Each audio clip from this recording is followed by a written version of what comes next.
The following is a conversation with Jordan Ellenberg, a mathematician at University of Wisconsin and an author who masterfully reveals the beauty and power of mathematics in his 2014 book, How Not to Be Wrong, and his new book, just released recently, called Shape, the Hidden Geometry of Information, Biology, Strategy, Democracy, and Everything Else. Quick mention of our sponsors, Secret Sauce, ExpressVPN, Blinkist, and Indeed. Check them out in the description to support this podcast. As a side note, let me say that geometry is what made me fall in love with mathematics when I was young. It first showed me that something definitive could be stated about this world through intuitive, visual proofs. Somehow, that convinced me that math is not just abstract numbers devoid of life, but a part of life, part of this world, part of our search for meaning. As usual, I'll do a few minutes of ads now. I try to make these interesting, but I give you timestamps, so if you skip, please still check out the sponsors by clicking the links in the description. It's the best way to support this podcast. I don't do ads in the middle. I think, for me at least, they get in the way of the conversation. I'm fortunate to be able to be very selective with the sponsors we take on, so hopefully, if you buy their stuff, you'll find value in it just as I have. This show is sponsored by Wandery's series called Secret Sauce, hosted by John Fry and Sam Donner, where they explore the stories and successes behind some of the most inspiring businesses, creative innovators, and intrepid entrepreneurs.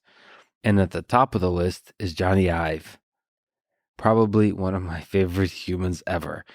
The intricate, the fascinating push and pull, the complementary relationship between Johnny Ive and Steve Jobs created some of the most, I would say, amazing products in the history of human civilization.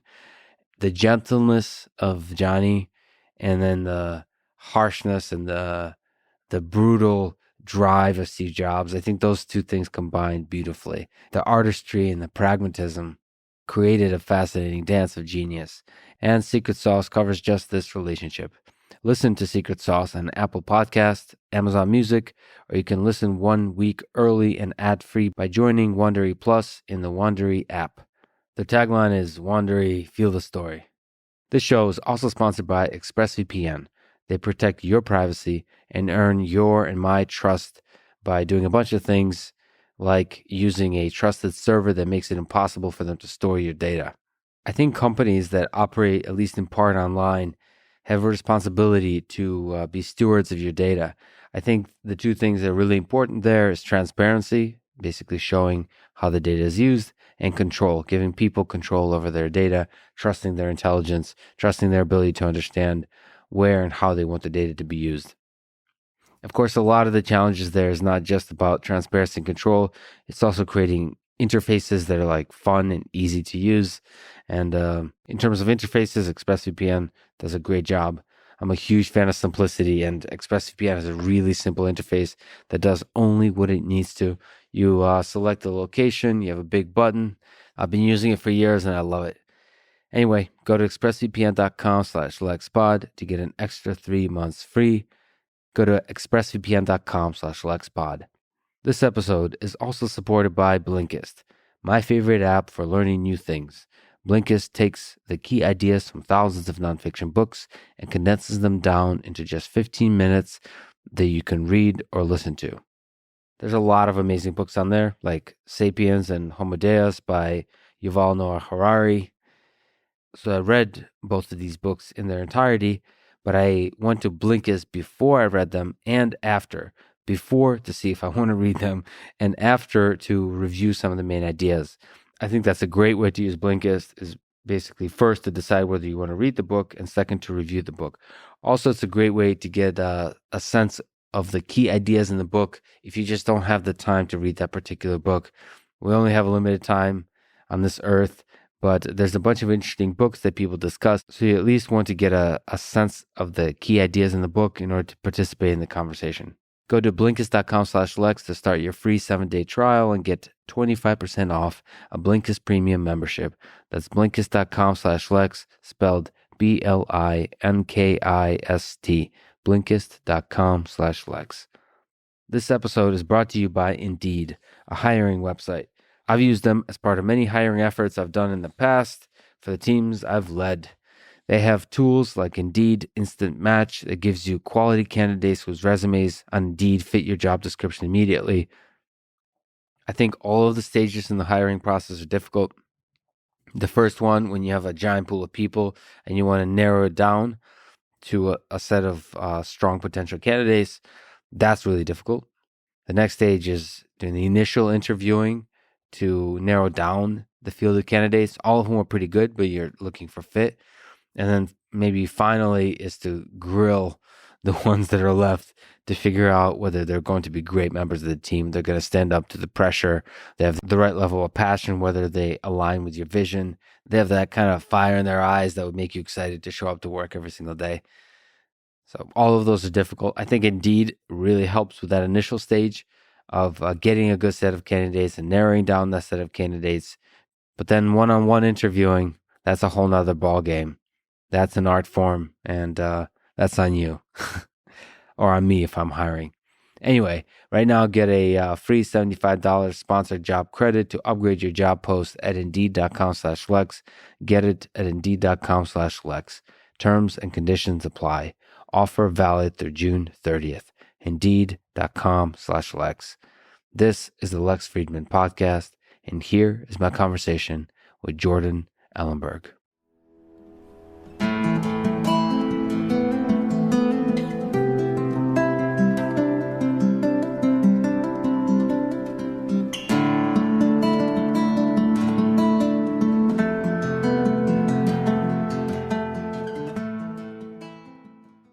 If the brain is a cake, it is. Well, let's just go with me on this. Okay, we'll pause it. So for Noam Chomsky, language, the universal grammar, the framework from which language springs is like most of the cake, the delicious chocolate center. And then the rest of cognition that we think of is built on top, extra layers, maybe the icing on the cake, maybe just... maybe consciousness is just like a cherry on top. Where do you put in this cake mathematical thinking? Is it as fundamental as language in the Chomsky view? Is it more fundamental than language? Is it echoes of the same kind of abstract framework that he's thinking about in terms of language, that they're all like really tightly interconnected? That's a really interesting question. You're getting me to reflect on this question of whether the feeling of producing mathematical output, if you want, is like the process of, uttering language, of producing linguistic output. I think it feels something like that, and it's certainly the case. Let me put it this way. It's hard to imagine doing mathematics in a completely non-linguistic way. It's hard to imagine doing mathematics without talking about mathematics and sort of thinking in propositions. But, maybe it's just because that's the way I do mathematics, and maybe I can't imagine it any other way, right? Well, what about visualizing shapes, visualizing concepts to which language is not obviously attachable? That's a really interesting question. And, one thing it reminds me of is one thing I talk about in the book is dissection proofs, these very beautiful proofs of geometric propositions. There's a very famous one by Bhaskara of the Pythagorean theorem.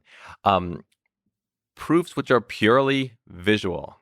Proofs where you show that two quantities are the same by taking the same pieces and putting them together one way and making one shape, and putting them together another way and making a different shape, and then observing that those two shapes must have the same area because they were built out of the same pieces. There's a famous story, and it's a little bit disputed about how accurate this is, but that in Bhaskara's manuscript, he sort of gives this proof, just gives the diagram, and then the entire verbal content of the proof is he just writes under it, "Behold." Like, that's it. And it's like, there's some dispute about exactly how accurate that is. But so then there's an interesting question. If your proof is a diagram, if your proof is a picture, or even if your proof is like a movie of the same pieces, like coming together in two different formations to make two different things, is that language? I'm not sure I have a good answer. What do you think? I think it is. I think the process of manipulating the visual elements is the same as the process of manipulating the elements of language. And I think probably the manipulating, the aggregation, the stitching stuff together is the important part. It's not the actual specific elements. It's more like, to me, language is a process and math is a process. It's not It's not just specific symbols. It's in action. It's ultimately created through action, through change. And so you're constantly evolving ideas. Of course, we kind of attach, there's a certain destination you arrive to that you attach to, and you call that a proof. But that doesn't need to end there. It's just at the end of the chapter, and then it goes on and on and on in that kind of way. But I got to ask you about geometry, and it's a prominent topic in your new book, Shape. So for me, geometry is the thing, just like as you're saying, made me fall in love with mathematics when I was young. So being able to prove something visually just did something to my brain that it planted this hopeful seed that you can understand the world like perfectly. Maybe it's an OCD thing, but from a mathematics perspective, like humans are messy, the world is messy, biology is messy, your parents are yelling or making you do stuff, but you can cut through all that BS and truly understand the world through mathematics. And nothing like geometry did that for me. For you did not immediately fall in love with geometry. So how do you think about geometry? Why is it a special field in mathematics? And how did you fall in love with it, if you have? Wow, you've given me like a lot to say. And certainly the experience that you describe is so typical, but there's two versions of it. One thing I say in the book is that geometry is the cilantro of math. People are not neutral about it. There's people who like you are like, the rest of it I could take or leave. But then at this one moment, it made sense. This class made sense. Why wasn't it all like that? There's other people, I can tell you, because they come and talk to me all the time, who are like, I understood all the stuff where you were trying to figure out what X was. There's some mystery. You're trying to solve it. X is a number. I figured it out. But then there was this geometry. Like, what was that? What happened that year? Like, I didn't get it. I was like lost the whole year, and I didn't understand like why we even spent the time doing that. So, but what everybody agrees on is that it's somehow different, right? There's something special about it. We're going to walk around in circles a little bit, but we'll get there. You asked me how I fell in love with math. I have a story about this. When I was a small child, I don't know, maybe like I was 6 or 7, I don't know. I'm from the 70s. I think you're from a different decade than that. But, in the 70s, we had, you had a cool wooden box around your stereo. That was the look. Everything was dark wood. And the box had a bunch of holes in it to let the sound out. Yeah. And the holes were in this rectangular array, a 6x8 array of holes. And I was just kind of like, zoning out in the living room as kids do, looking at this 6x8 rectangular array of holes. And if you like, just by kind of like focusing in and out, just by kind of looking at this box, looking at this rectangle, I was like, well, there's 6 rows of 8 holes each, but there's also 8 columns of 6 holes each. Whoa. So 8 6s and 6 8s. It's just like the dissection proofs you were just talking about, but it's the same holes. It's the same 48 holes. That's how many there are, no matter whether you count them as rows or count them as columns. And this was like unbelievable to me. Am I allowed to cuss on your podcast? I don't know if that's, are we FCC regulated? Yes. Okay. It was fucking unbelievable. Okay. That's the last time. Get it in This there. story merits it. So 2 different perspectives on the same physical reality. Exactly. And it's just as you say, I knew that 6 times 8 was the same as 8 times 6, right? I knew my times tables. Like I knew that that was a fact. But did I really know it until that moment? That's the question, right? I sort of knew that the times table was symmetric, but I didn't know why that was the case until that moment. And in that moment, I could see like, oh, I didn't have to have somebody tell me that. That's information that you can just directly access. That's a really amazing moment. And as math teachers, that's something that we're really trying to bring to our students. And I was one of those who did not love the kind of Euclidean geometry 9th grade class of like prove that an isosceles triangle has equal angles at the base, like this kind of thing. It didn't vibe with me the way that algebra and numbers did.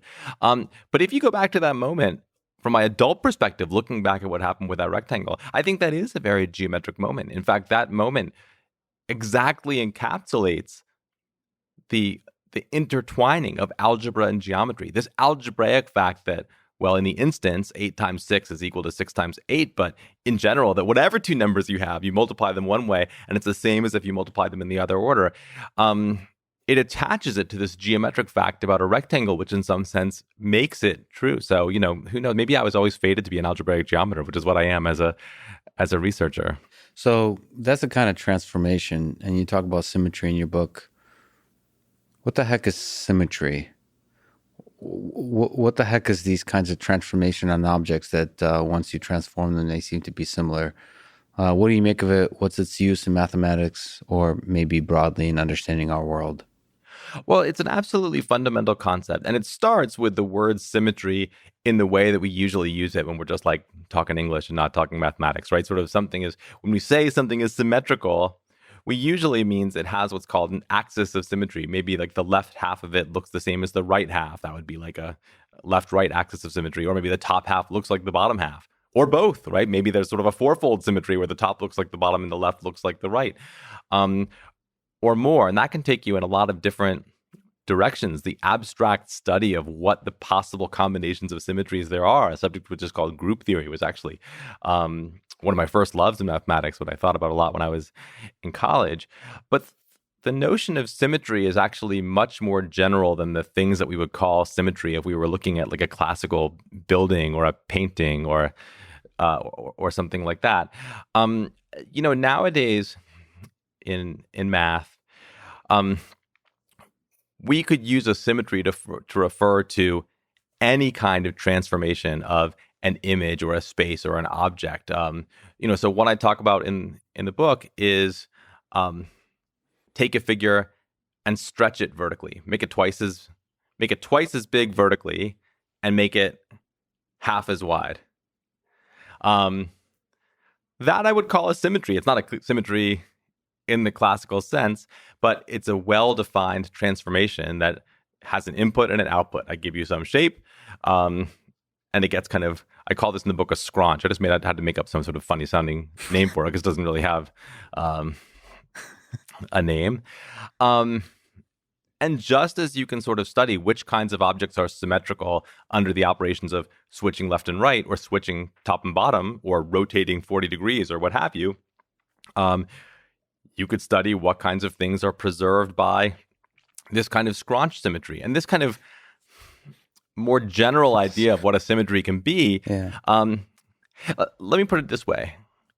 A fundamental mathematical idea, in some sense, I might even say the idea that dominates contemporary mathematics. Or by contemporary, by the way, I mean like the last 150 years. We're on a very long time scale in math. I don't mean like yesterday. I mean like a century or so up till now.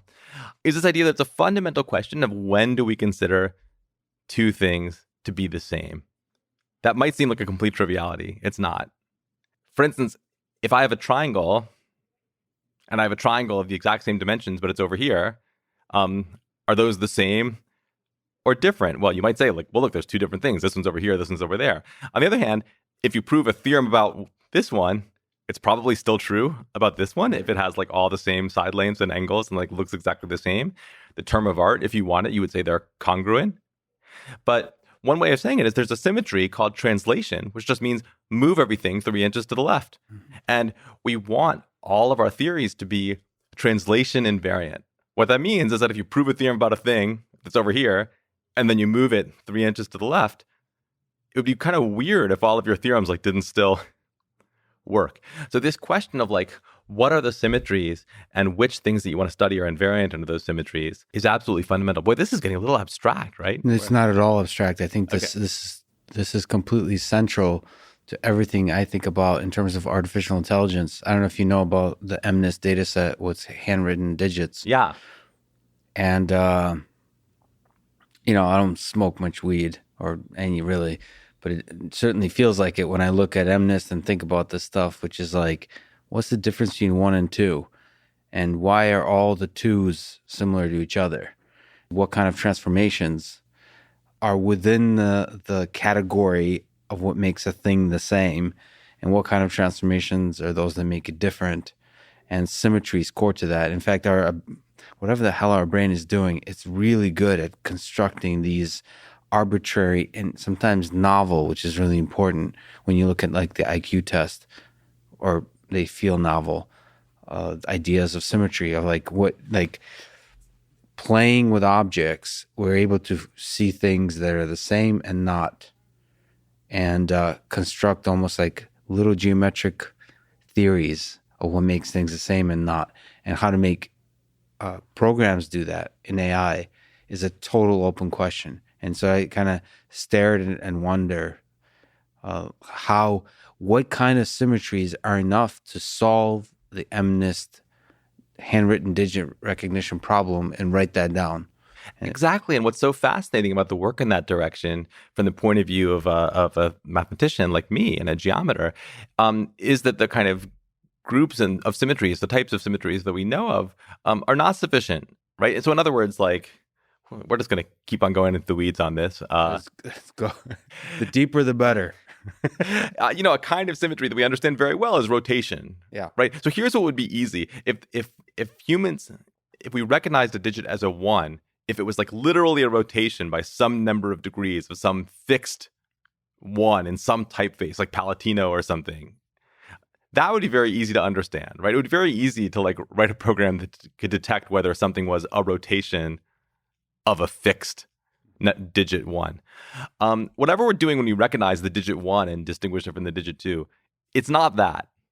It's not just incorporating one of the types of symmetries that we understand. Now, I would say that I would be shocked if there was some kind of classical symmetry type formulation that captured what we're doing when we tell the difference between a 2 and a 3. To be honest, I think what we're doing is actually more complicated than that. I feel like it must be. But they're so simple, these numbers. I mean, they're really geometric objects. Like we can draw out 1, 2, 3.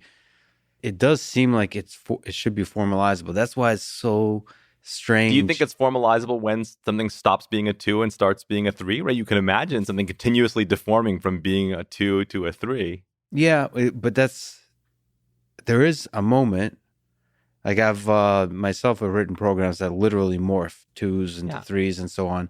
And you watch, and there's moments that you notice, depending on the trajectory of that transformation, that morphing, that it is a 3 and a 2. There's a hard line. Wait, so if you show them this morph, if you ask a bunch of people, do they all agree about where the transition happened? Question. Because I would be surprised. I think so. Oh my God. Okay, we have an empirical. But here's the problem. Dispute.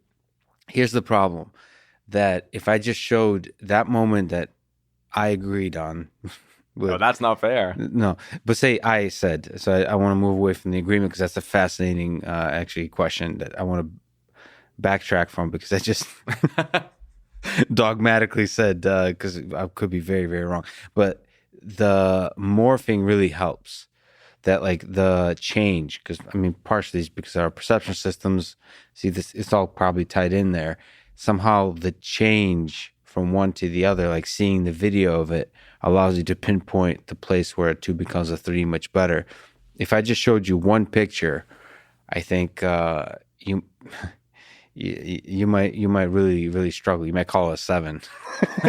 Like I think there's something also that we don't often think about, which is it's not just about the static image, it's the transformation of the image, or it's not a static shape, it's the transformation of the shape. There's something in the movement that seems to be not just about our perception system, but fundamental to our cognition, like how we think about stuff.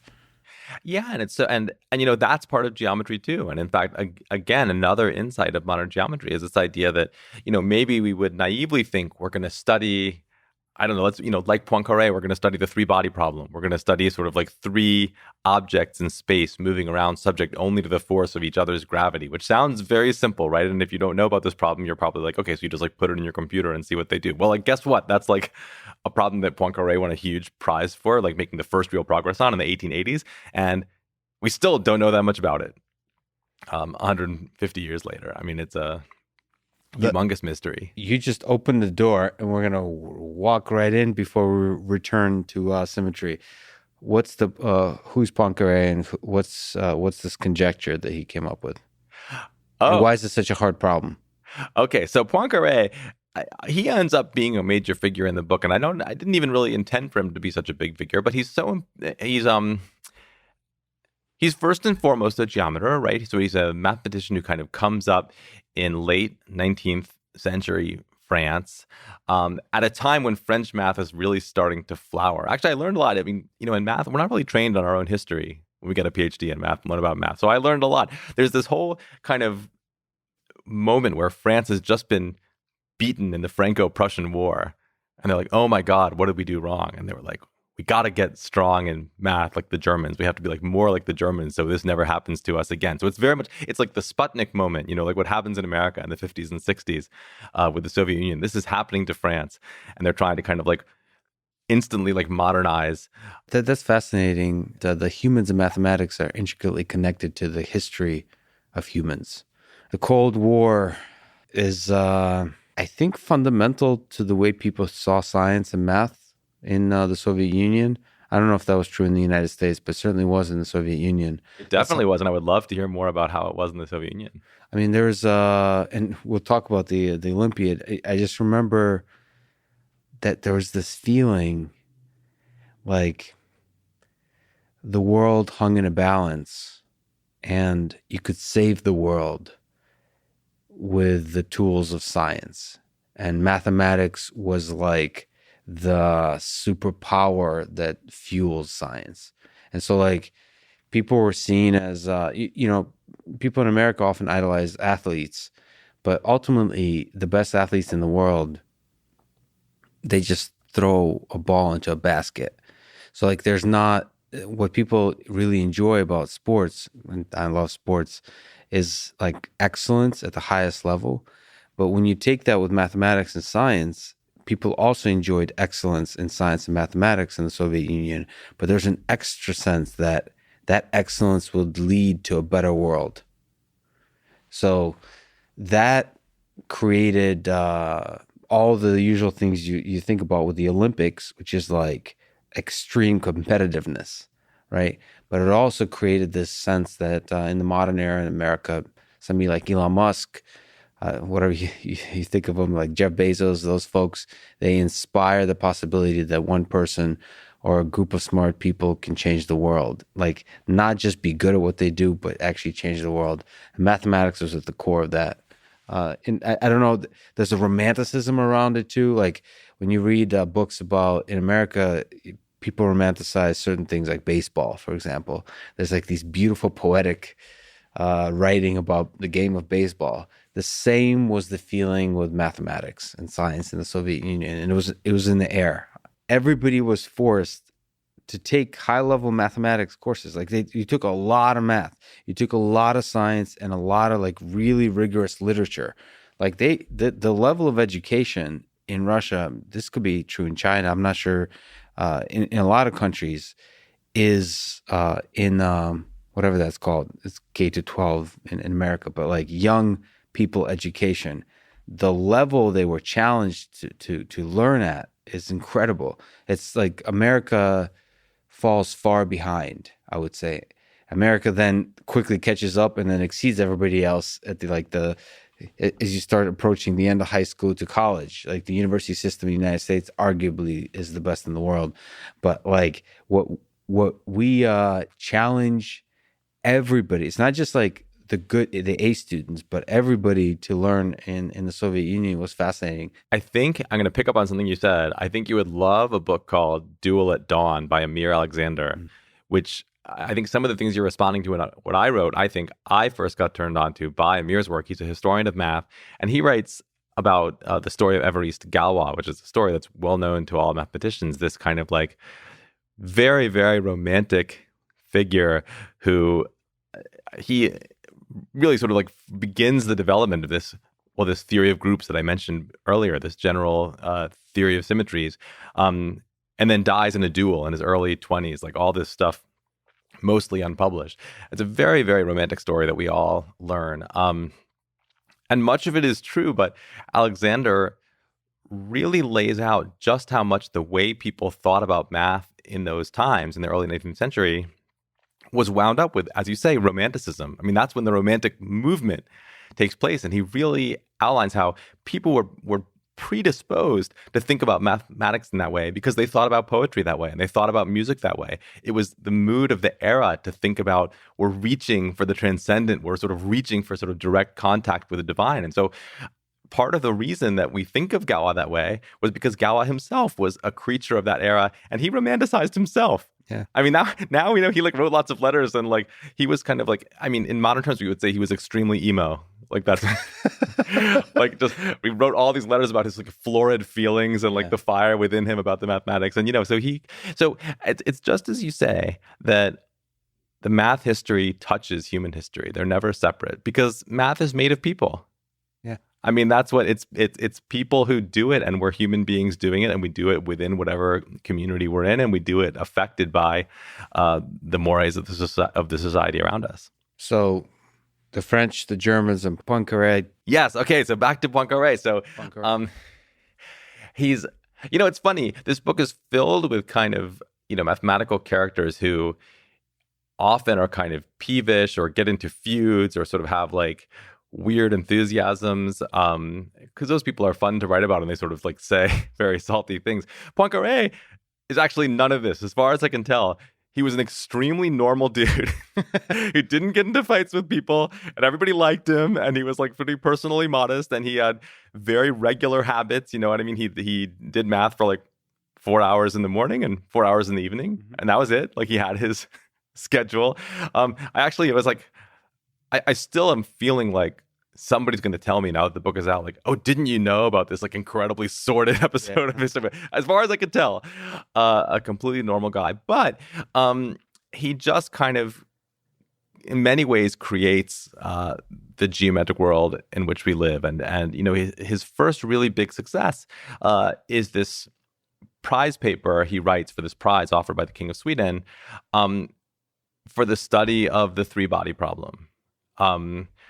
The study of what we can say about, three astronomical objects moving in what you might think would be this very simple way. Nothing's going on except gravity. So what's the three-body problem? Why is it a problem?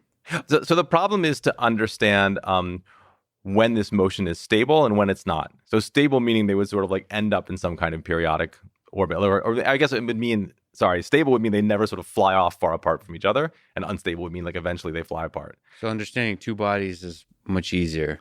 When yes, you have exactly. The two bodies. Third wheel is this always is what problem. Newton knew. Two bodies, they sort of orbit each other in some kind of either in an ellipse, which is the stable case. That's what the planets do that we know.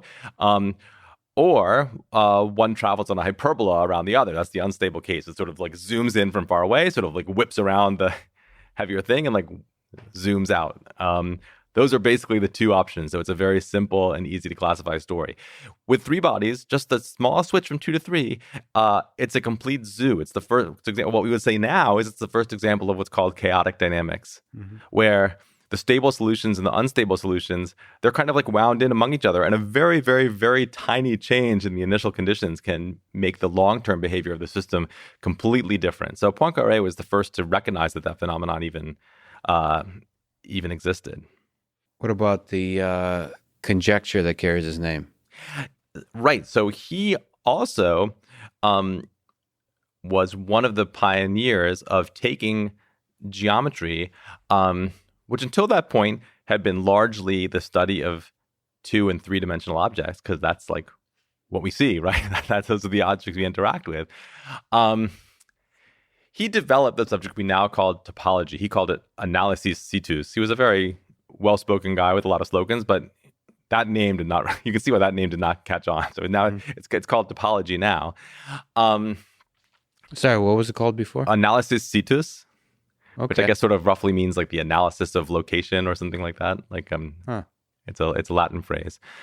Partly because he understood that even to understand stuff that's going on in our physical world, you have to study higher dimensional spaces. How does this work? And this is kind of like where my brain went to it, because you were talking about not just where things are, but what their path is, how they're moving when we were talking about the path from 2 to 3.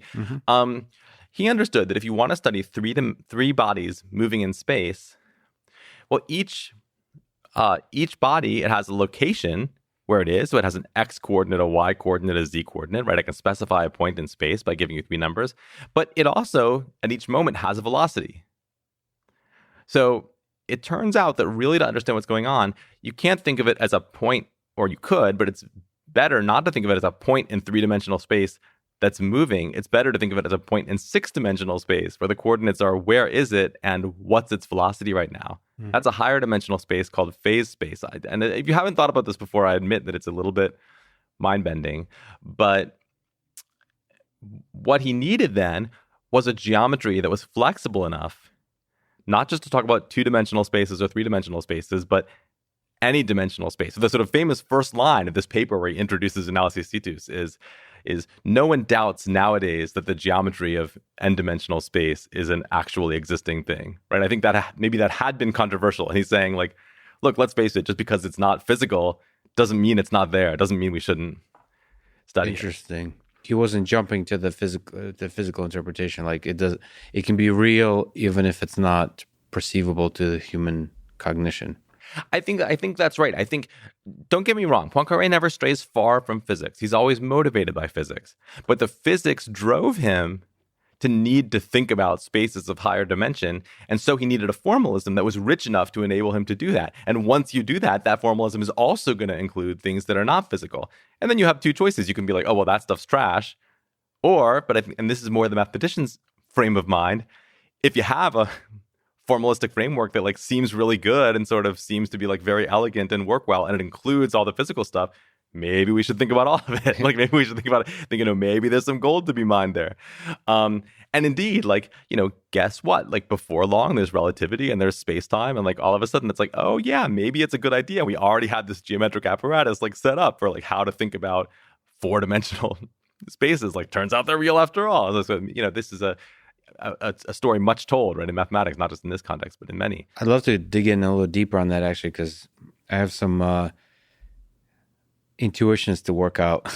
Okay. in my brain. Well, I'm not a mathematical physicist, so we can work them out together. Good. We'll together walk along the path of curiosity. But Poincare conjecture, what is it? The Poincare conjecture is about curved 3-dimensional spaces. So I was on my way there, I promise.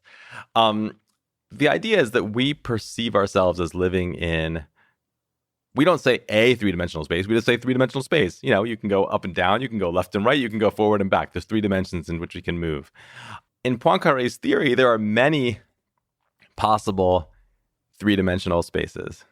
In the same way that going down one dimension to sort of capture our intuition a little bit more, we know there are lots of different 2-dimensional surfaces, right? There's a balloon and that looks one way, and a donut looks another way, and a Mobius strip looks a third way. Those are all like 2-dimensional surfaces that we can kind of really get a global view of because we live in 3-dimensional space. So we can see a 2-dimensional surface sort of sitting in our 3-dimensional space. Well, to see a 3-dimensional space whole, we'd have to kind of have 4-dimensional eyes, right? Which we don't. So we have to use our mathematical eyes. We have to envision.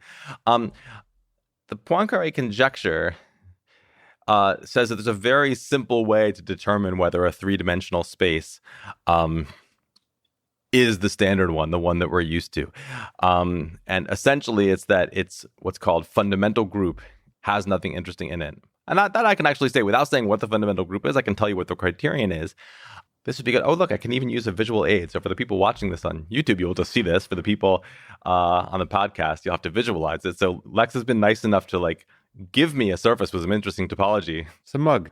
Right here in front of me. A mug, yes. I might say it's a genus 1 surface, but we could also say it's a mug, same thing. So if I were to draw a little circle on this mug, which way should I draw it so it's visible? Like here. Yeah, okay. Yeah. If I draw a little circle on this mug, imagine this to be a loop of string. I could pull that loop of string closed on the surface of the mug, right? That's definitely something I could do. I could shrink it until it's a point. On the other hand, if I draw a loop that goes around the handle, I can kind of zhuzh it up here and I can zhuzh it down there and I can sort of slide it up and down the handle, but I can't pull it closed, can I? It's trapped. Mm-hmm. Not without breaking the surface of the mug, right? Not without like going inside. So, the condition of being what's called simply connected, this is one of Poincare's inventions, says that any loop of string can be pulled shut. So it's a feature that the mug simply does not have. This is a non-simply connected mug, and a simply connected mug would be a cup, right? You would burn your hand when you drank coffee out of it. So you're saying the universe is not a mug? Well, I can't speak to the universe, but what I can say is that regular old space is not a mug. Regular old space, if you like sort of actually physically have like a loop of string, you can always close pull it. a shut. You can always pull a shut. But what if your piece of string was the size of the universe? Like, what if your piece of string was like billions of light years long? Like how do you actually know? I mean, that's still an open question of the shape of the universe. Exactly. Right? Whether it's, I think there's a lot. There is ideas of it being a torus. I mean, there's some trippy ideas, and they're not like weird out there controversial. There's legitimate at the center of cosmology debate. I mean, I think there's somebody who thinks that there's like some kind of dodecahedral symmetry, or I remember reading something crazy about somebody saying that they saw the signature of that in the cosmic noise or what have you. I mean, to make the flat earthers happy, I do believe that the current main belief is it's flat. It's flat-ish or something like that. The shape of the universe is flat-ish. I don't know what the heck that means. I think that has like a very, I mean, how are you even supposed to think about the shape of a thing that doesn't have anything outside of it?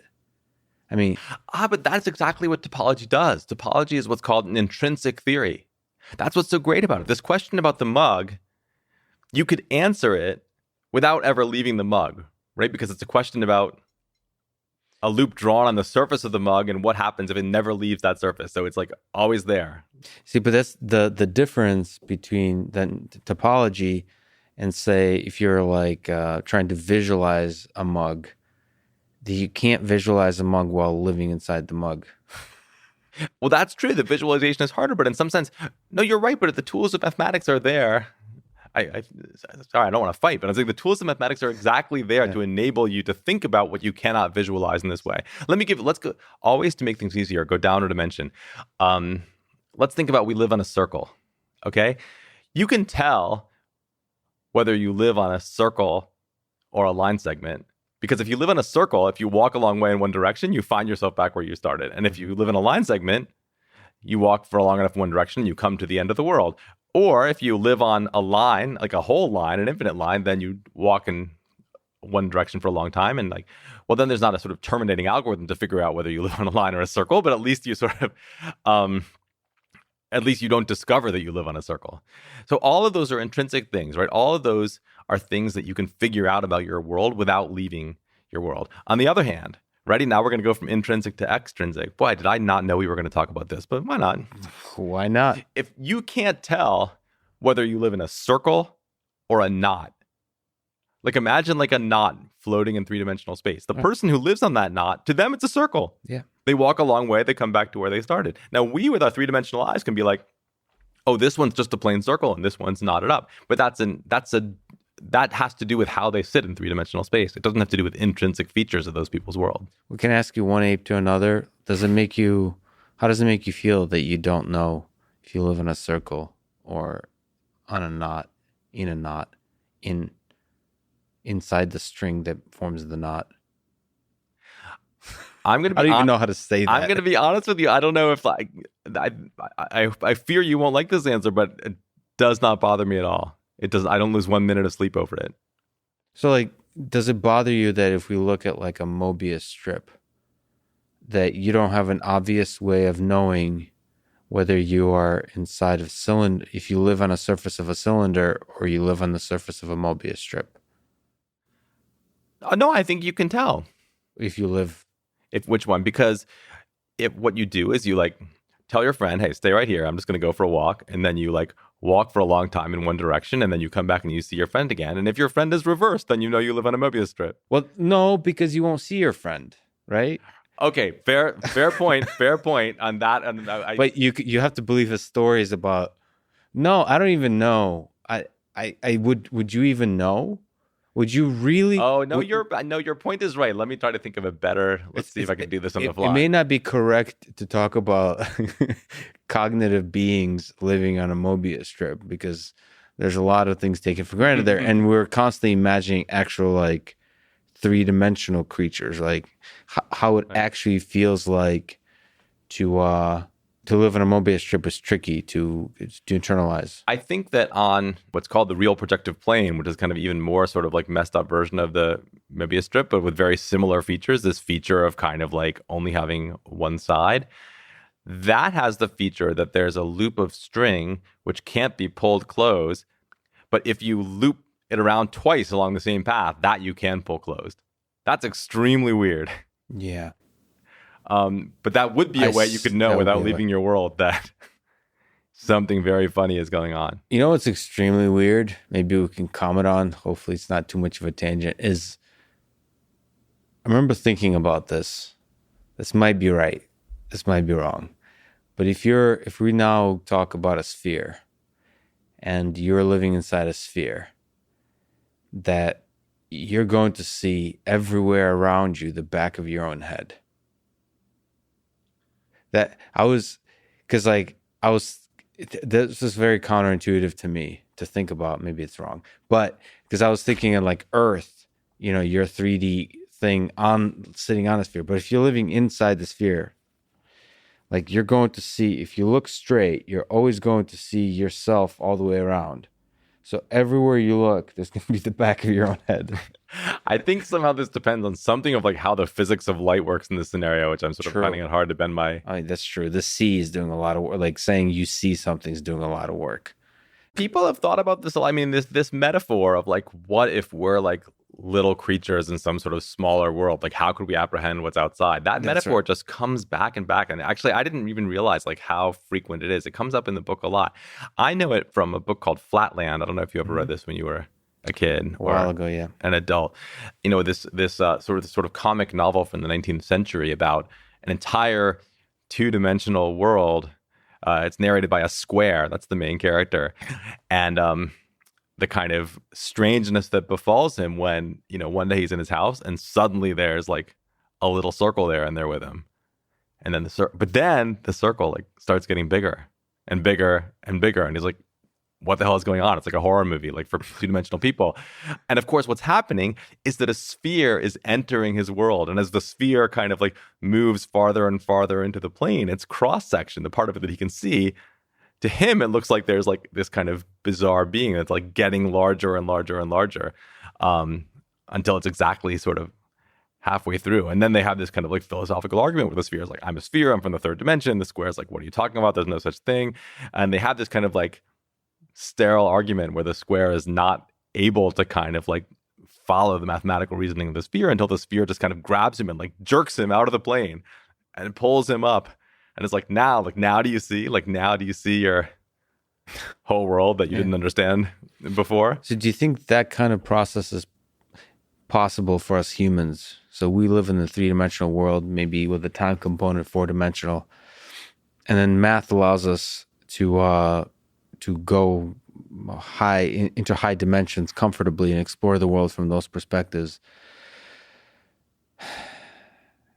Like, is it possible that the universe is many more dimensions than the ones we experience as human beings? So if you look at especially in physics theories of everything, physics theories that try to unify general relativity and quantum field theory, they seem to go to high dimensions to work stuff out through the tools of mathematics. Is it possible?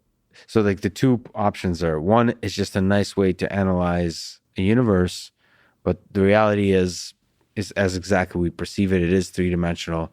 Or are we those flatland creatures? They're just seeing a tiny slice of reality. And the actual reality is many, many, many more dimensions than the three dimensions we perceive. Oh, I certainly think that's possible. Now, how would you figure out whether it was true or not is another question. And I suppose what you would do, as with anything else that you can't directly perceive, is you would try to understand what effect the presence of those extra dimensions out there would have on the things we can perceive. Like, what else can you do, right? And in some sense, if the answer is they would have no effect, then maybe it becomes like a little bit of a sterile question, because what question are you even asking, right? You can kind of posit however many entities that you want. Well, is it possible to intuit how to mess with the other dimensions while living in a three-dimensional world? I mean, that seems like a very challenging thing to do. The reason Flatland could be written is because it's coming from a three-dimensional writer. Yes, but what happens in the book, I didn't even tell you the whole plot. What happens is the square is so excited and so filled with intellectual joy. By the way, maybe to give the story some context, you asked, like, is it possible for us humans to have this experience of being transcendentally jerked out of our world so we can sort of truly see it from above? Well, Edwin Abbott, who wrote the book, certainly thought so, because Edwin Abbott was a minister. So the whole Christian subtext of this book, I had completely not grasped reading this as a kid. That it means a very different thing, right? If sort of a theologian is saying, like, oh, what if a higher being could, like, pull you out of this earthly world you live in so that you can sort of see the truth and, like, really see it from above, as it were. So that's one of the things that's going on for him. And it's a testament to his skill as a writer that his story just works, whether that's the framework you're coming to it from or not. But what happens in this book, and this part now, looking at it through a Christian lens, it becomes a bit subversive, is the square is so excited about what he's learned from the sphere, and the sphere explains to him, like, what a cube would be. Oh, it's like you, but three-dimensional. And the square is very excited, and the square is like, okay, I get it now. So, like, now that you explained to me how just by reason I can figure out what a cube would be like a three-dimensional version of me, like, let's figure out what a four-dimensional version of me would be like. And then the sphere is like, what the hell are you talking about? There's no fourth dimension. That's ridiculous. Like, there's three dimensions. Like, that's how many there are. I can see. Like, I mean, so it's this sort of comic moment where the sphere is completely unable to conceptualize that there could actually be yet another dimension. So, yeah, that takes the religious allegory to, like, a very weird place that I don't really, like, understand theologically. But that's a nice way to talk about religion and myth in general, as perhaps us trying to struggle, us meaning human civilization, trying to struggle with ideas that are beyond our cognitive capabilities. But it's in fact not beyond our capability. It may be beyond our cognitive capabilities to visualize a four-dimensional cube, a tesseract, as some like to call it, or a five-dimensional cube, or a six-dimensional cube. But it is not beyond our cognitive capabilities to figure out how many corners a six-dimensional cube would have. That's what's so cool about us. Whether we can visualize it or not, we can still talk about it. We can still reason about it. We can still figure things out about it. That's amazing.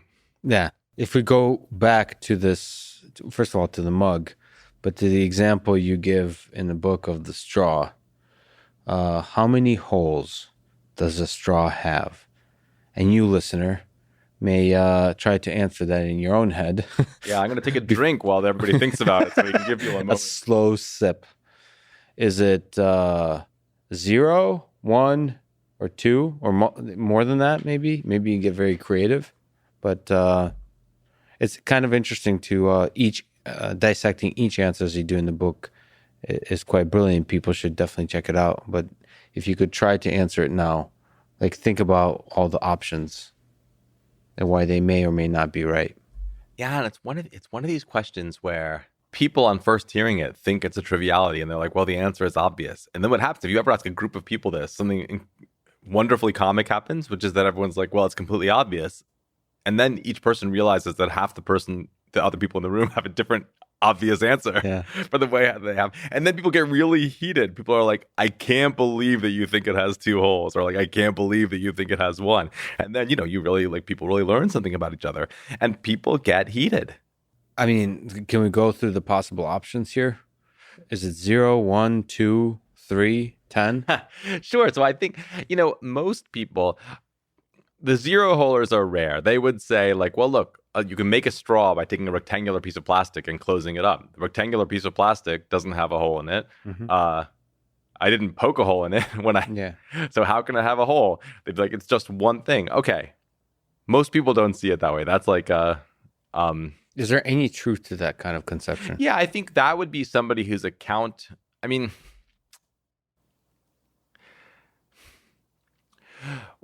what I would say is you could say the same thing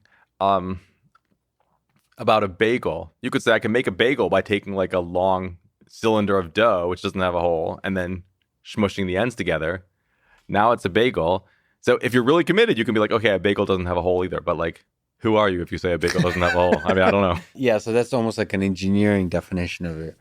Okay, fair enough. So what about the other options?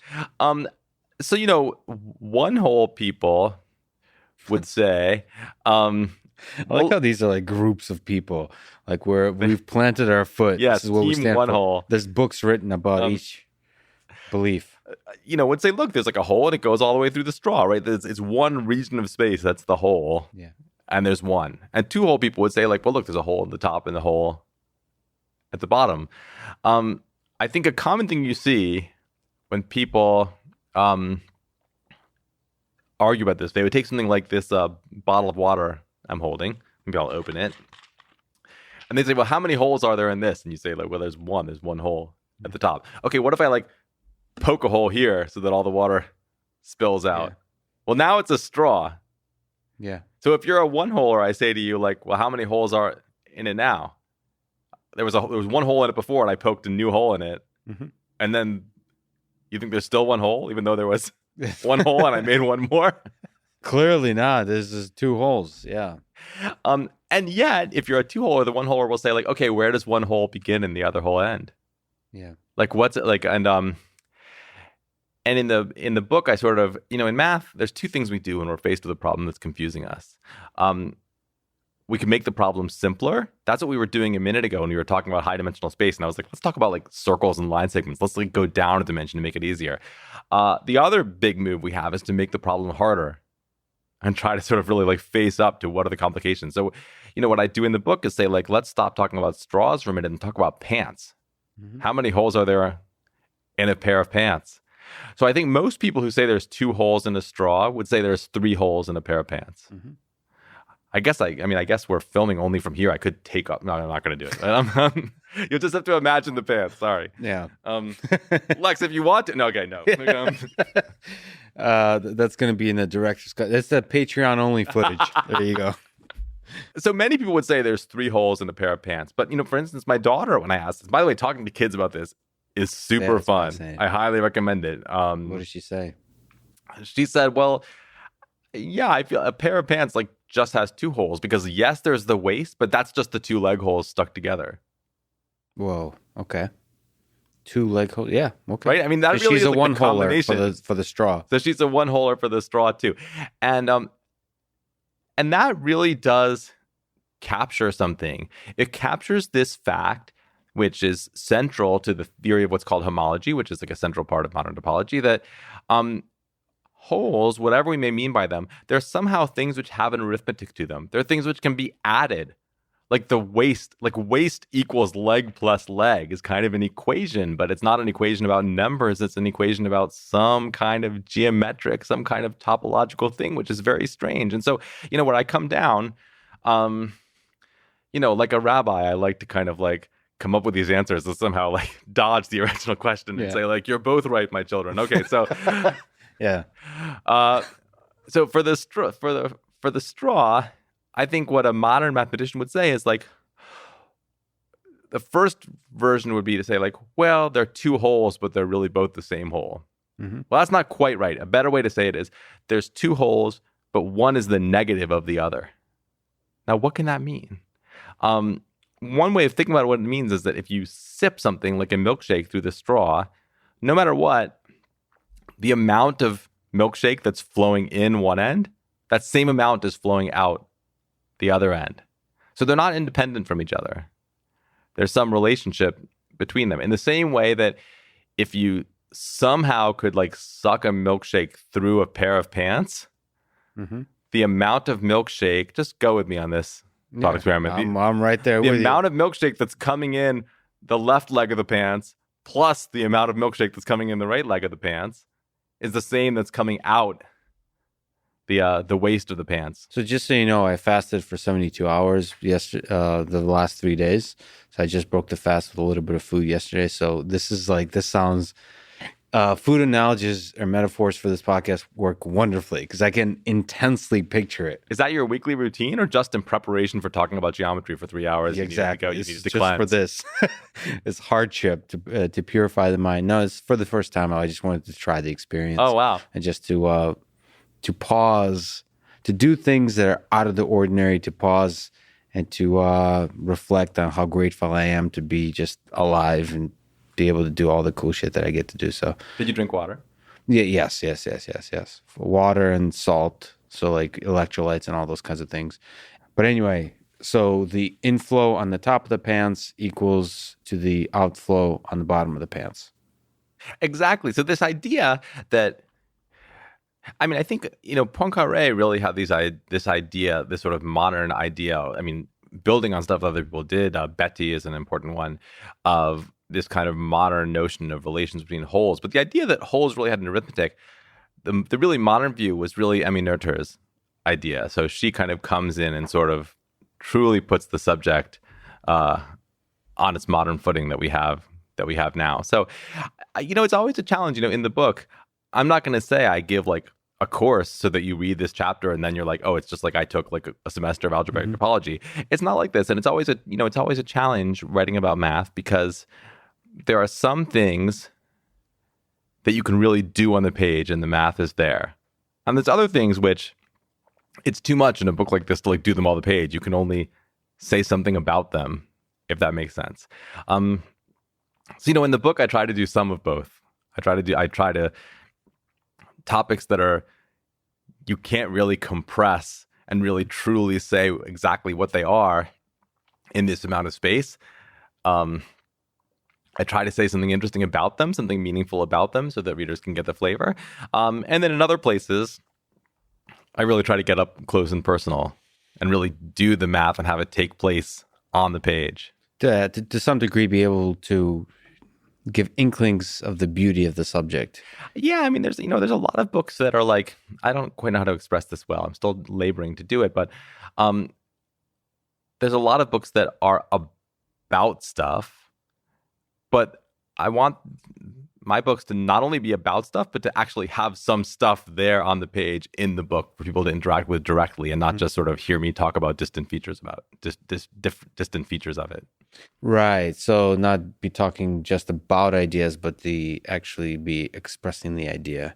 Is there, somebody maybe you can comment, there's a guy, his YouTube channel is 3 Blue 1 Brown, Grant Sanderson. He does that masterfully well. Absolutely. Of visualizing, of expressing a particular idea and then talking about it as well, back and forth. What do you think about Grant? It's fantastic. I mean, the flowering of math YouTube is like such a wonderful thing because, math teaching, there's so many different venues through which we can teach people math. There's the traditional one, right? Well, where I'm in a classroom with, depending on the class, it could be 30 people, it could be 100 people, it could, God help me, be 500 people if it's like the big calculus lecture or whatever it may be. And there's there's some set of people of that order of magnitude. And I'm with them we have a long time. I'm with them for a whole semester, and I can ask them to do homework, and we talk together. We have office hours if they have one-on-one questions, blah, blah, blah. That's like a very high level of engagement. But how many people am I actually hitting at a time? Like not that many, right? And there's kind of an inverse relationship where the fewer people you're talking to, the more engagement you can ask for. The ultimate, of course, is like the mentorship relation of like a PhD advisor and a graduate student where you spend a lot of one-on-one time together for 3 to 5 years, and the ultimate high level of engagement to one person. Books, this can get to a lot more people than are ever going to sit in my classroom, and you spend however many hours it takes to read a book. Somebody like 3 Blue 1 Brown or Numberphile or people like Vi Hart. I mean, YouTube, let's face it, has bigger reach than a book. Like there's YouTube videos that have many, many, many more views than any hardback book not written by a Kardashian or an Obama is going to sell, right? So that's, I mean, and then those are, some of them are like longer, 20 minutes long. Some of them are 5 minutes long, but they're shorter. And then even so, look like Eugenia Chang, who's a wonderful category theorist in Chicago. I mean, she was on, I think, The Daily Show, she was on, she has 30 seconds, but then there's like 30 seconds to sort of say something about mathematics to like untold millions of people. So everywhere along this curve is important. And one thing I feel like is great right now is that people are just broadcasting on all the channels because we each have our skills, right? Somehow along the way, like I learned how to write books. I had this kind of weird life as a writer where I sort of spent a lot of time like thinking about how to put English words together into sentences and sentences together into paragraphs, like at length, which is this kind of like weird specialized skill. And that's one thing, but like sort of being able to make like, winning, good looking, eye catching videos is like a totally different skill. And, probably, somewhere out there's probably sort of some like heavy metal band that's like teaching math through heavy metal and like using their skills to do that. I hope there is, at any rate. Their music and so on, yeah. But there is something to the process. I mean, Grant does this especially well, which is in order to be able to visualize something. Now, he writes programs, so it's programmatic visualization. So like the things is basically mostly through his Manum library in Python. Everything is drawn through Python. You have to truly understand the topic to be able to visualize it in that way, and not just understand it, but really kind of think in a very novel way. It's funny because I've spoken with him a couple of times. I've spoken to him a lot offline as well. He really doesn't think he's doing anything new, meaning like he sees himself as very different from maybe like a researcher.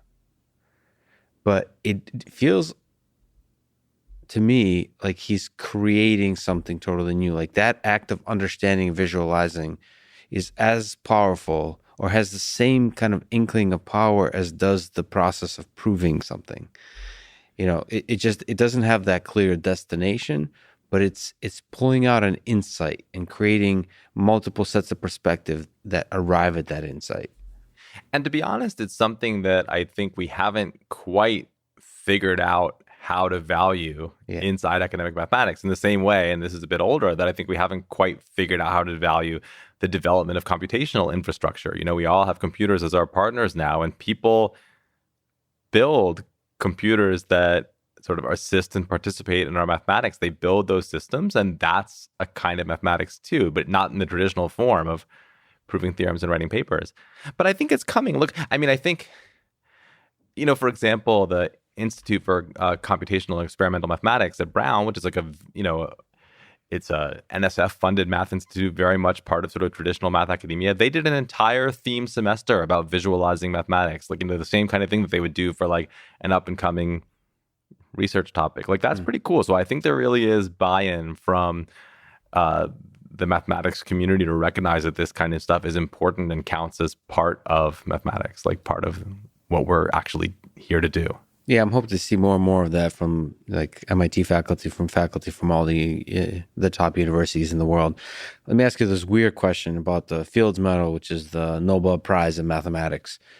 Do you think, since we're talking about computers, there will one day come a time when a computer, an AI system, will win a Fields Medal? No. Of course, that's what a human would say. So why not? Is that like that's like my captcha? That's like the proof that I'm a human? Is I deny that? Yeah. How does he want me to answer? Is there something interesting to be said about that? Yeah, I mean, I am tremendously interested in what AI can do in pure mathematics. I mean, it's of course it's a parochial interest, right? You're like, why am I not interested in like how it can like help feed the world or help solve like the real social problems? I'm like, can it do more math? Like, what can I do? We all have our interests, right? Yes.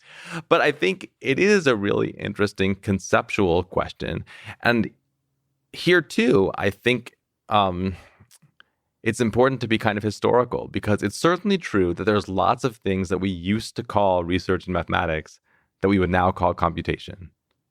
Tasks that we've now offloaded to machines. Like, in 1890, somebody could be like, here's my PhD thesis. I computed all the invariants of this polynomial ring under the action of some finite group. Doesn't matter what those words mean, just it's like something that in 1890 would take a person a year to do and would be a valuable thing that you might want to know. And it's still a valuable thing that you might want to know, but now you type a few lines of code in Macaulay or Sage or Magma, and you just have it. So we don't think of that as math anymore, even though it's the same thing. What's Macaulay, Sage, and Magma? Oh, those are computer algebra programs. So those are like sort of bespoke systems that lots of mathematicians use. Is that similar to Maple and... Yeah. Oh, yeah. So it's similar to Maple and Mathematica. Yeah. Okay. But a little more specialized. But yeah. It's programs that work with symbols and allow you to do... Can you do proofs? Can you do kind of little leaps and proofs? They're not really built for that. And that's a whole other story. But these tools are part of the process of mathematics now. Right. They are now, for most mathematicians, I would say, part of the process of mathematics. And so, there's a story I tell in the book, which I'm fascinated by, which is, so far, attempts to get AIs to prove interesting theorems have not done so well. It doesn't mean they can. There's actually a paper I just saw, which has a very nice use of a neural net defined counterexamples to conjecture. Somebody said, like, well, maybe this is always that. Yeah. And you can be like, well, let me sort of train an AI to sort of try to find things where that's not true. And it actually succeeded. Now, in this case, if you look at the things that it found, you say, like, okay, I mean, these are not famous conjectures. Yes. Okay. So like somebody wrote this down. Maybe this is so. Looking at what the AI came up with, you're like, I bet if like 5 grad students had thought about that problem, they would have come up with that. I mean, gotcha. when you see it, you're like, okay, that is one of the things you might try if you sort of like put some work into it. Still, it's pretty awesome. Right. But the story I tell in the book, which I'm fascinated by, is we're going to go back to knots. It's cool. There's a knot called the Conway knot, after John Conway, who maybe we'll talk about, a very interesting character who also. Yeah, as a small tangent, somebody I was supposed to talk to, and unfortunately he passed away, and he's somebody I find is an incredible mathematician, incredible human being. So. Oh, and I am sorry that you didn't get a chance, because having had the chance to talk to him a lot when I was a postdoc, you missed out. There's no way to sugarcoat it. I'm sorry that you didn't get that chance. Yeah, it is what it is. So, knots. Yeah, so there was a question, and again, it doesn't matter the technicalities of the question, but it's a question of whether the knot is sliced. It has to do with something about what kinds of 3-dimensional surfaces in 4 dimensions can be bounded by this knot. But never mind what it means. It's some question, and it's actually very hard to compute whether a knot is sliced or not. And in particular, the question of the Conway knot, whether it was sliced or not, was particularly vexed. Until it was solved just a few years ago by Lisa Piccirillo, who actually, now that I think of it, was here in Austin. I believe she was a grad student at UT Austin at the time. I didn't even realize there was an Austin connection to this story until I started telling it. She is, in fact, I think she's now at MIT, so she's basically following you around. If I remember correctly. The reverse. There's a lot of really interesting richness to this story. One thing about it is her paper was very short. It was very short and simple, 9 pages, of which 2 were pictures. Very short for like a paper solving a major conjecture. And it really makes you think about what we mean by difficulty in mathematics. Like, do you say, oh, actually the problem wasn't difficult because you could solve it so simply? Or do you say like, well, no, evidently it was difficult because like the world's top topologists, many, worked on it for 20 years and nobody could solve it. So therefore it is difficult. Or is it that we need sort of some new category of things about which it's difficult to figure out that they're not difficult? I mean, this is the computer science formulation, but the sort of the journey to arrive at the simple answer may be difficult, but once you have the answer, it will then appear simple. And I mean, there might be a large category. I hope there's a large set of such solutions, because once we stand at the end of the scientific process that we're at the very beginning of, or at least it feels like, I hope there's just simple answers to everything, that we'll look and it'll be simple laws that govern the universe, simple explanation of what is consciousness, of what is love, is mortality fundamental to life, what's the meaning of life, are humans special, or we're just another sort of reflection of and all that is beautiful in the universe in terms of like life forms. All of it is life and just has different. When taken from a different perspective, all life can seem more valuable or not, but really it's all part of the same thing. All those will have a nice, like 2 equations, maybe 1 equation. But Why do you think you want those questions to have simple answers? I think just like symmetry and the breaking of symmetry is beautiful somehow. There's something beautiful about simplicity. I think it. So it's what aesthetic. Is that? It's aesthetic, yeah. But it's aesthetic in the way that happiness is an aesthetic. Like, why is that so joyful? That a simple explanation that governs a large number of cases is really appealing. Even when it's not, like, obviously we get a huge amount of trouble with that because oftentimes it doesn't have to be connected with reality, or even that explanation could be exceptionally harmful. Most of like the world's history that was governed by hate and violence had a very simple explanation at the core that was used to cause the violence and the hatred. So like we get into trouble with that. But why is that so appealing?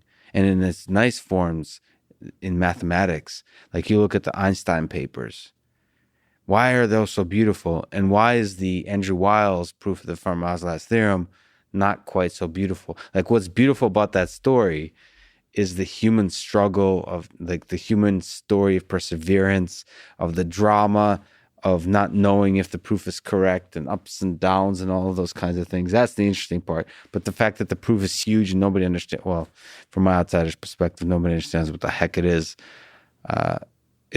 not as beautiful as it could have been. I wish it was what Fermat originally said, which is, it's not small enough to fit in the margins of this page, but maybe if he had like a full page or maybe like a couple post-it notes, he would have enough to do the proof. What do you make of, if we could take another of a multitude of tangents, what do you make of Fermat's last theorem? Because the statement, there's a few theorems, there's a few problems that are deemed by the world throughout its history to be exceptionally difficult. And that one in particular is really simple to formulate and really hard to come up with a proof for. And it was like taunted as simple by Fermat himself. Is there something interesting to be said about that x to the n plus y to the n equals z to the n for n of 3 or greater? Is there a solution to this? And then how do you go about proving that? Like, how would you try to prove that? And what do you learn from the proof that eventually emerged by Andrew Wiles? Yeah, so right, so to give, let me just say the background because I don't know if everybody listening knows the story. So, Fermat was an early number theorist, or at least sort of an early mathematician. Those specializations didn't really exist back then.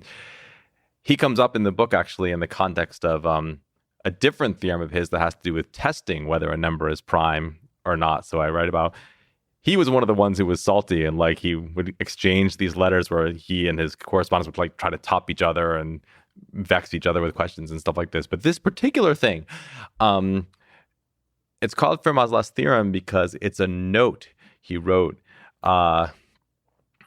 in his copy of the Disquisitiones Arithmeticae. Like he wrote, here's an equation. It has no solutions. I can prove it, but the proof's like a little too long to fit in the margin of this book. He was just like writing a note to himself. Now, let me just say historically, we know that Fermat did not have a proof of this theorem.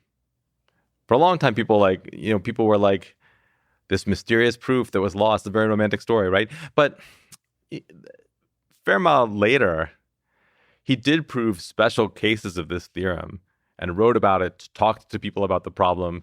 And it's very clear from the way that he wrote, where he can solve certain examples of this type of equation, that he did not know how to do the whole thing.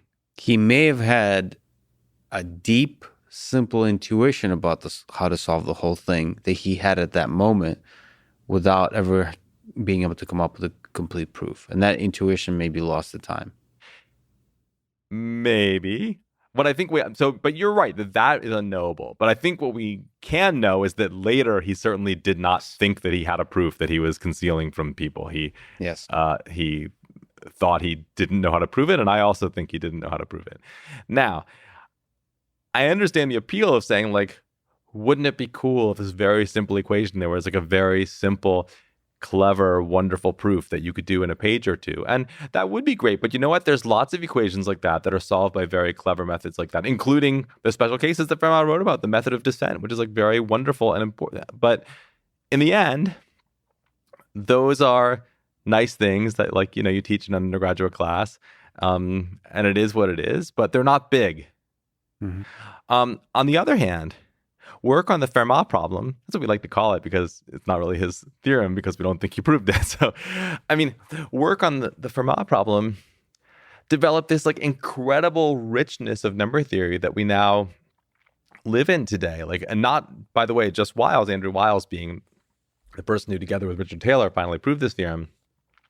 But you know how you have this whole moment that people try to prove this theorem and they fail. And there's a famous false proof by Lemay from the 19th century where Kummer, in understanding what mistake Lemay had made in his incorrect proof, basically understands something incredible, which is that, you know, a thing we know about numbers is that you can factor them, and you can factor them uniquely. There's only one way to break a number up into primes. Like if we think of a number like 12, 12 is 2 times 3 times 2. I had to think about it. Right? It's 2 times 2 times 3. Of course, you can reorder them. Right. But there's no other way to do it. There's no universe in which 12 is something times 5, or in which there's like 4 3s in it. Nope, 12 is like 2 2s and a 3. Like that is what it is. And that's such a fundamental feature of arithmetic that we almost think of it like God's law. You know what I mean? It has to be that way. That's a really powerful idea. It's so cool that every number is uniquely made up of other numbers. And like made up, meaning like there's these like basic atoms that form molecules that get built on top of each other. I love it. I mean, when I teach, you know, undergraduate number theory, it's like, it's the first really deep theorem that you prove. What's amazing is, you know, the fact that you can factor a number into primes is much easier. Essentially, Euclid knew it, although he didn't quite put it in that way. The fact that you can do it at all. What's deep is the fact that there's only one way to do it. That, or however you sort of chop the number up, you end up with the same set of prime factors. And indeed, what people finally understood at the end of the 19th century is that if you work in number systems slightly more general than the ones we're used to, which it turns out are relevant to Fermat, all of a sudden this stops being true. Things get more complicated. And now, because you were praising simplicity before, you were like, it's so beautiful, unique factorization. It's so great. Like, so when I tell you that in more general number systems, there is no unique factorization, maybe you're like, that's bad. I'm like, no, that's good, because there's like a whole new world of phenomena to study that you just can't see through the lens of the numbers that we're used to. So I'm for complication. I'm highly in favor of complication, because every complication is like an opportunity for new things to study. And is that the big kind of one of the big insights for you from Andrew Wiles' proof? Is there interesting insights about the process they used to prove that sort of resonates with you as a mathematician? Is there interesting concept that emerged from it? Is there interesting human aspects to the proof? Whether there's interesting human aspects to the proof itself is an interesting question. Certainly, it has a huge amount of richness. Sort of at its heart is an argument of what's called deformation theory, which was in part created by my PhD advisor, Barry Mazur. Can you speak to what deformation theory is? I can speak to what it's like. Sure. How about that? What does it rhyme with? Right. Well, the reason that Barry called it deformation theory, I think he's the one who gave it the name. I hope I'm not wrong in saying this on tape. In your book, you have calling different things by the same name as one of the things in the beautiful map that opens the book.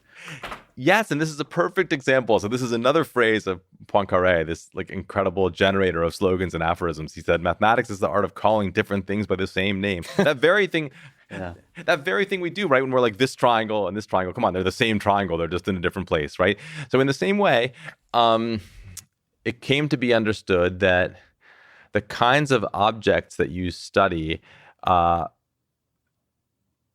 when you study Fermat's last theorem. And let's not even be too careful about what these objects are. I can tell you there are Galois representations in modular forms, but saying those words is not going to mean so much. But whatever they are, they're things that can be deformed, moved around a little bit. And I think the insight of what Andrew and then Andrew and Richard were able to do was to say something like this. A deformation means moving something just a tiny bit, like an infinitesimal amount. If you really are good at understanding which ways a thing can move in a tiny, tiny, tiny infinitesimal amount in certain directions, maybe you can piece that information together to understand the whole global space in which it can move. And essentially, their argument comes down to showing that two of those big global spaces are actually the same. The fabled R equals T part of their proof, which is at the heart of it. And it involves this very careful principle like that. But that being said, what I just said, it's probably not what you're thinking, because what you're thinking when you think, oh, I have a point in space and I move it around like a little tiny bit, you're using your notion of distance that's, from calculus. We know what it means for like 2 points on the real line to be close together. Mm-hmm. So yet another thing that comes up in the book a lot is this fact that the notion of distance is not given to us by God. We could mean a lot of different things by distance. And just in the English language, we do that all the time. We talk about somebody being a close relative. It doesn't mean they live next door to you, right? It means something else. Mm-hmm. There's a different notion of distance we have in mind. And there are lots of notions of distances that you could use. In the natural language processing community in AI, there might be some notion of semantic distance or lexical distance between two words. How much do they tend to arise in the same context? That's incredibly important for doing autocomplete and like machine translation and stuff like that. And it doesn't have anything to do with, are they next to each other in the dictionary, right? It's a different kind of distance. Okay, ready? In this kind of number theory, there is a crazy distance called the p-adic distance. I didn't write about this that much in the book because even though I love it and it's a big part of my research life, it gets a little bit into the weeds, but your listeners are going to hear about it now. Please. Where, what a normal person says when they say two numbers are close, they say like, their difference is like a small number, like 7 and 8 are close because their difference is 1 and 1's pretty small. Mm-hmm. If we were to be what's called a two-adic number theorist, we'd say, oh, two numbers are close if their difference is a multiple of a large power of 2. So like 1 and 49 are close because their difference is 48, and 48 is a multiple of 16, which is a pretty large power of 2. Whereas 1 and 2 are pretty far away because the difference between them is 1, which is not even a multiple of a power of 2 at all. It's odd. You want to know what's really far from 1? Like 1 and 1/64th. Because their difference is a negative power of 2. 2 to the minus 6. So those points are quite far away. 2 to the power of a large n would be if that's the difference between two numbers, then they're close. Yeah, so 2 to a large power is, in this metric, a very small number, and 2 to a negative power is a very big number. That's two-adic. Okay. I can't even visualize that. It takes practice. It takes practice. If you've ever heard of the Cantor set, it looks kind of like that. So it is crazy that this is good for anything, right? I mean, this just sounds like a definition that someone would make up to torment you. But what's amazing is there's a general theory of distance where you say any definition you make that satisfies certain axioms deserves to be called a distance. And this... See, I'm sorry to interrupt. My brain, you broke my brain. Awesome. 10 seconds ago. Because I'm also starting to map to for the two-adic case to binary numbers, and because we romanticize those. So I was trying. Oh, that's exactly the right way to think of it. I was trying to mess with number, and I was trying to see, okay, which ones are close, and then I'm starting to visualize different binary numbers and which ones are close to each other, and I'm not sure. Well, I think there's a no. It's very similar. That's exactly the right way to think of it. It's almost like binary numbers written in reverse. Right. Because in a binary expansion, two numbers are close. A number that's small is like 0.0000 something. Something that's the decimal and it starts with a lot of zeros. In the two-adic metric, a binary number is very small if it ends with a lot of zeros and then the decimal point. Gotcha. So it is kind of like binary numbers written backwards is actually, that's what I should have said, Lex. That's a very good metaphor. No, for, you said, okay, but so why is that interesting? Except for the fact that it's a beautiful kind of framework, different kind of framework of which to think about distances. And you're talking about not just the two-adic, but the generalization of that. Why is that the interesting? NEP. And so that, because that's the kind of deformation that comes up in Wiles's proof, that deformation wow. where moving something a little bit means a little bit in this two-adic sense. Trippy. Okay. No, I mean, it's I mean, I just get excited talking about it. And I just taught this like in the fall semester that, but it like reformulating, why is, so you pick a different measure of distance over which you can talk about very tiny changes and then use that to then prove things about the entire thing.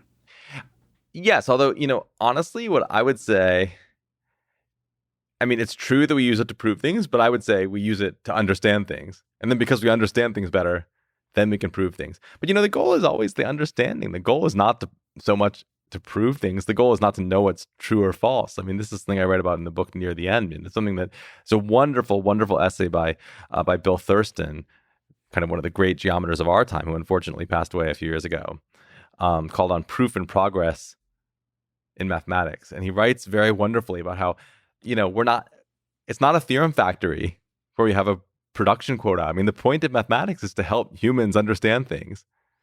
And the way we test that is that we're proving new theorems along the way. That's the benchmark, but that's not the goal. Yeah, but just as a kind of, absolutely, but as a tool, it's kind of interesting to approach a problem by saying, how can I change the distance function? Like what the nature of distance, because that might start to lead to insights for deeper understanding. Like if I were to try to describe human society by a distance, two people are close if they love each other, right? And then start to and do a full analysis on everybody that lives on Earth currently, the 7 billion people, and from that perspective, as opposed to the geographic perspective of distance. And then maybe there could be a bunch of insights about the source of violence, the source of maybe entrepreneurial success or invention or economic success or different systems, communism, capitalism, that's, I guess, what economics tries to do, but really saying, okay, let's think outside the box about totally new distance functions that could unlock something profound about the space. Yeah, because think about it. Okay, now we're going to talk about AI, which you know a lot more about than I do. So just, start laughing uproariously if I say something that's completely wrong. We both know very little relative to what we will know centuries from now. That is a really good, humble way to think about it. I like it. Okay, so let's just go for it. Okay, so I think you'll agree with this, that in some sense, what's good about AI is that we can't test any case in advance. The whole point of AI is to make, or one point of it, I guess, is to make good predictions about cases we haven't yet seen.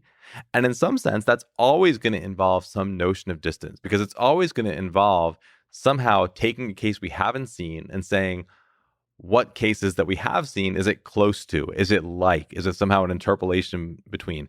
Now, when we do that, in order to talk about things being like other things, implicitly or explicitly, we're invoking some notion of distance. And boy, we better get it right. Yeah. Right? If you try to do natural language processing and your idea of distance between words is how close they are in the dictionary, when you write them in alphabetical order, you are going to get pretty bad translations, right?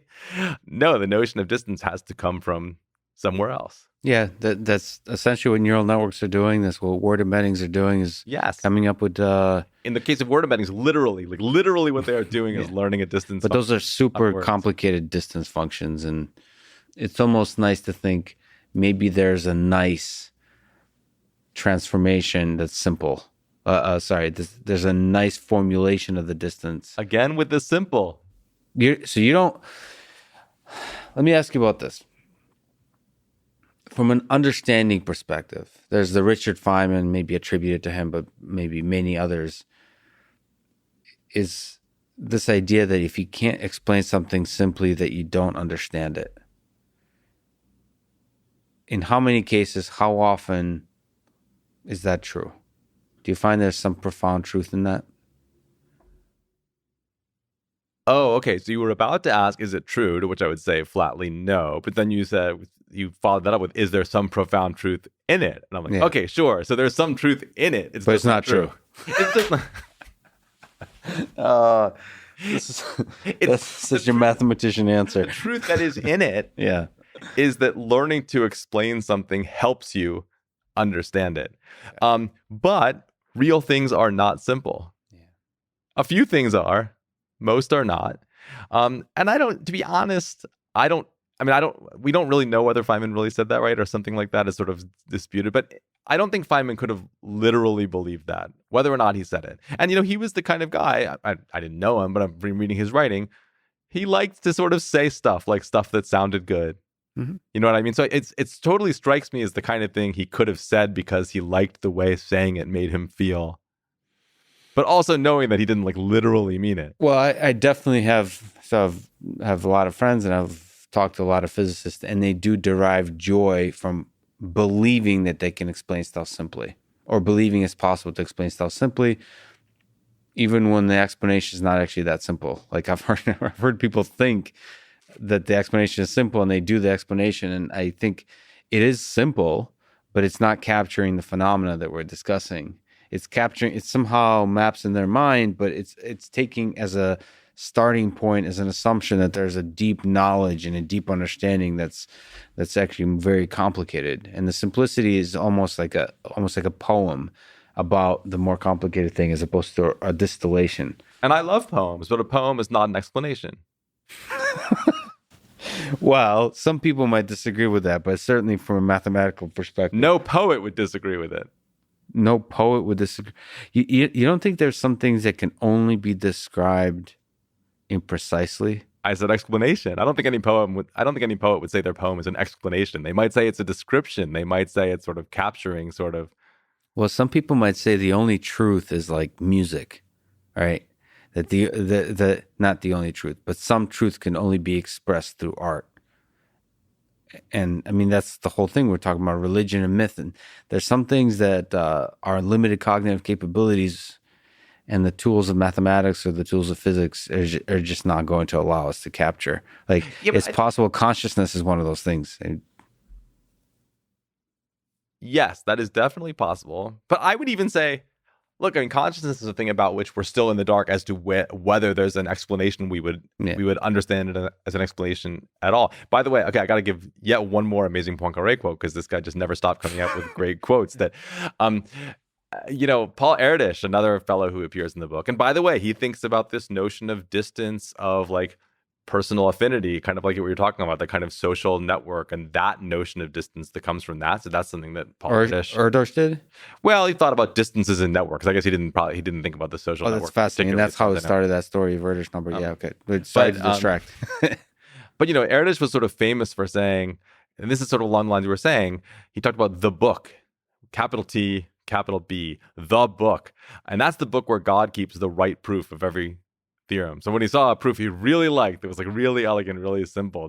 That's from the book. That's you found one of the ones that's in the book. He wasn't a religious guy, by the way. He referred to God as the supreme fascist. He was but somehow he was I don't really believe in God, but I believe in God's book. I mean, there was but Poincare, on the other hand, and by the way, there are other maths. Hilda Hudson is one who comes up in this book. She also kind of saw math.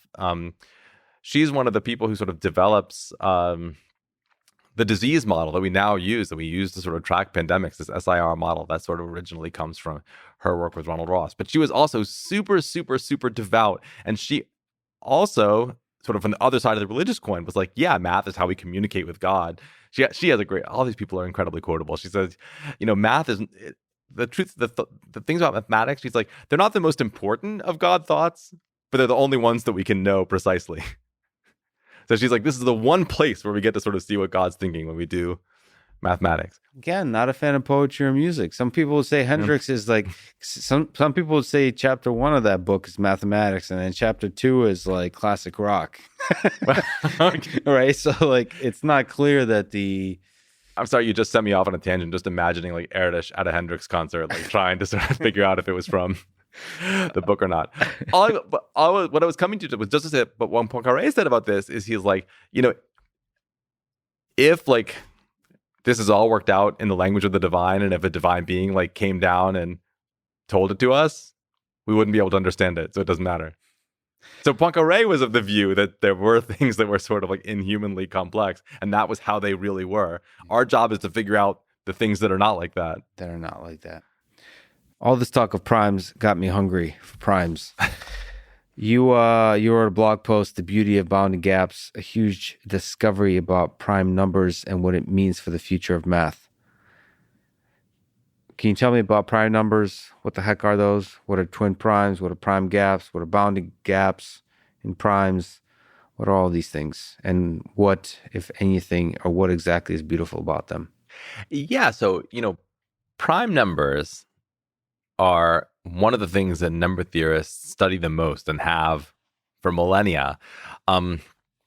They are numbers which can't be factored.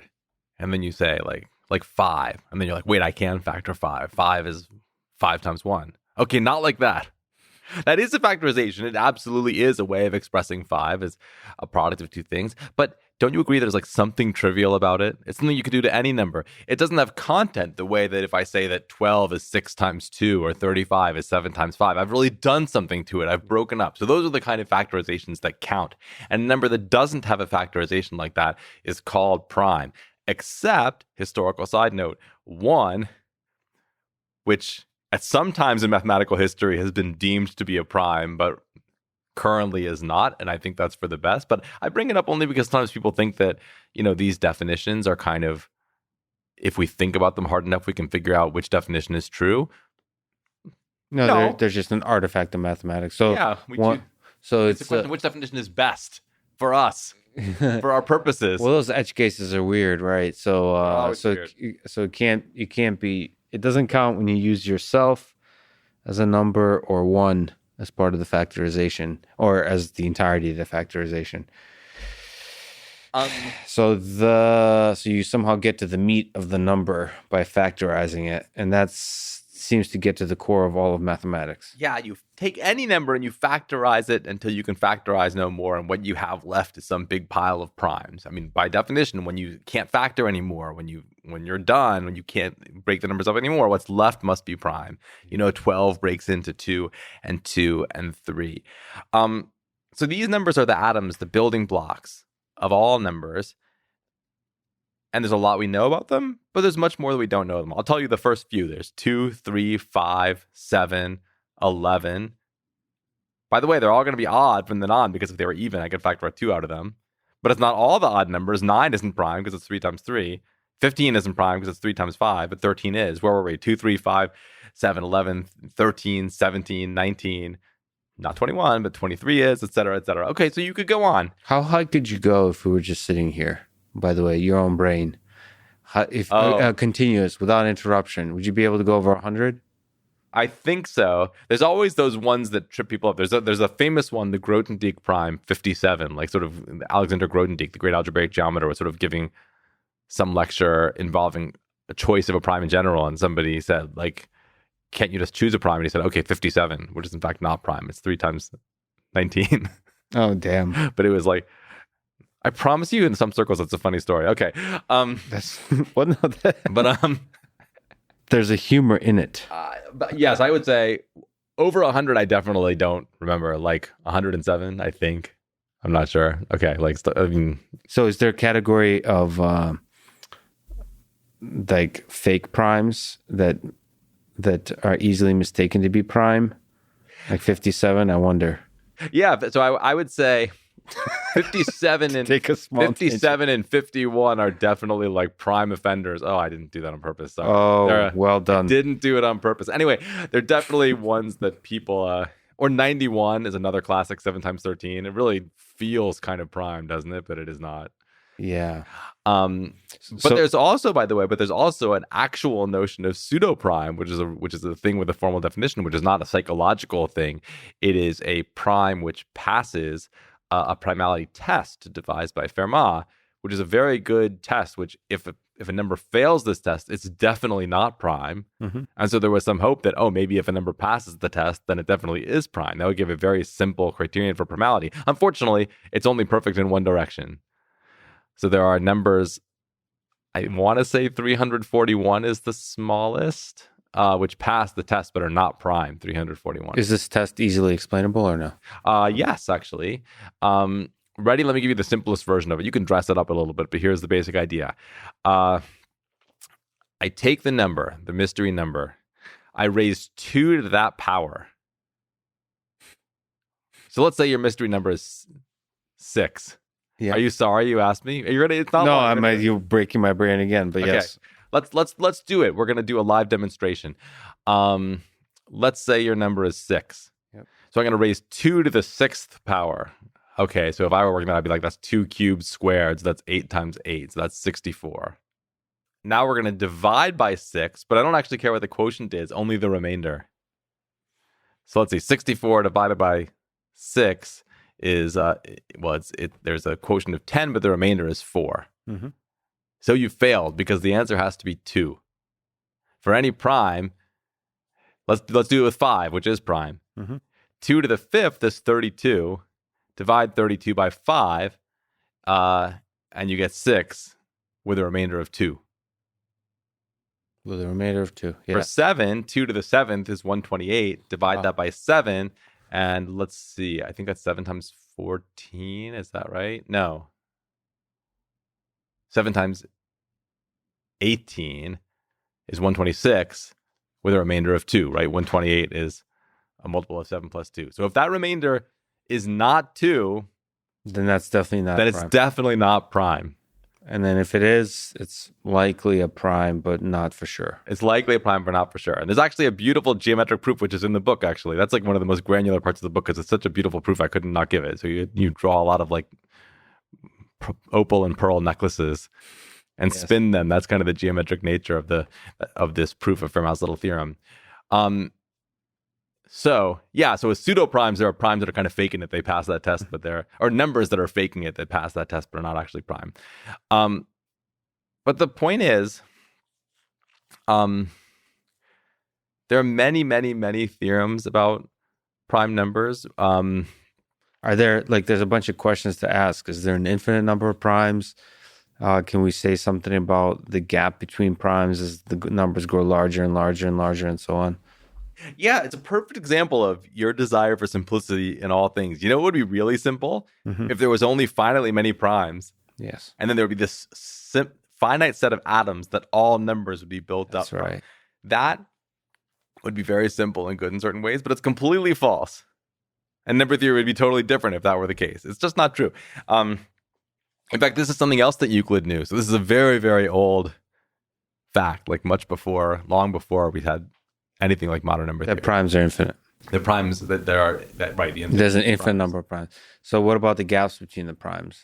Right. So one thing that people recognized and really thought about a lot is that the primes, on average, seem to get farther and farther apart as they get bigger and bigger. In other words, it's less and less common. Like I already told you, of the first 10 numbers, 2, 3, 5, 7, 4 of them are prime. That's a lot, 40%. Mm-hmm. If I looked at, 10-digit numbers, no way would 40% of those be prime. Being prime would be a lot rarer. In some sense, because there's a lot more things for them to be divisible by. Mm-hmm. That's one way of thinking of it. It's a lot more possible for there to be a factorization because there's a lot of things you can try to factor out of it. As the numbers get bigger and bigger, primality gets rarer and rarer. And the extent to which that's the case, that's pretty well understood. But then you can ask more fine-grained questions, and here is one. A twin prime is a pair of primes that are 2 apart, like 3 and 5, or like 11 and 13, or like 17 and 19. And one thing we still don't know is, are there infinitely many of those? We know on average they get farther and farther apart, but that doesn't mean there couldn't be like occasional folks that come close together. And indeed, we think that there are. And one interesting question, this is, because I think you might say like, well, how could one possibly have a right to have an opinion about something like that? Mm-hmm. Like what, we don't have any way of describing a process that makes primes. Like, sure, you can like look at your computer and see a lot of them, but The fact that there's a lot, why is that evidence that there's infinitely many, right? Mm-hmm. Maybe I can go on the computer and find 10 million. Well, 10 million is pretty far from infinity, right? So how is that evidence? There's a lot of things. There's like a lot more than 10 million atoms. That doesn't mean there's infinitely many atoms in the universe, right? I mean, on most people's physical theories, there's probably not, as I understand it. Mm-hmm. Okay, so why would we think this? The answer is that it turns out to be like incredibly productive and enlightening to think about primes as if they were random numbers, as if they were randomly distributed according to a certain law. Now, they're not. They're not random. There's no chance involved. It's completely deterministic whether a number is prime or not. And yet, it just turns out to be phenomenally useful in mathematics to say, even if something is governed by a deterministic law, let's just pretend it wasn't. Let's just pretend that they were produced by some random process and see if the behavior is roughly the same. And if it's not, maybe change the random process, maybe make the randomness a little bit different and tweak it and see if you can find a random process that matches the behavior we see. And then maybe you predict that other behaviors of the system are like that of the random process. And so that's kind of like, it's funny because I think when you talk to people about the twin prime conjecture, people think you're saying, wow, there's like some deep structure there that like makes those primes be like close together again and again. And no, it's the opposite of deep structure. What we say when we say we believe the twin prime conjecture is that we believe the primes are like sort of strewn around pretty randomly. And if they were, then by chance, you would expect there to be infinitely many twin primes. And we're saying, yep, we expect them to behave just like they would if they were random dirt. You know, the fascinating parallel here is I just got a chance to talk to Sam Harris. And he uses the prime numbers as an example often. I don't know if you're familiar with who Sam is. He uses that as an example of there being no free will. Wait, where does he get this?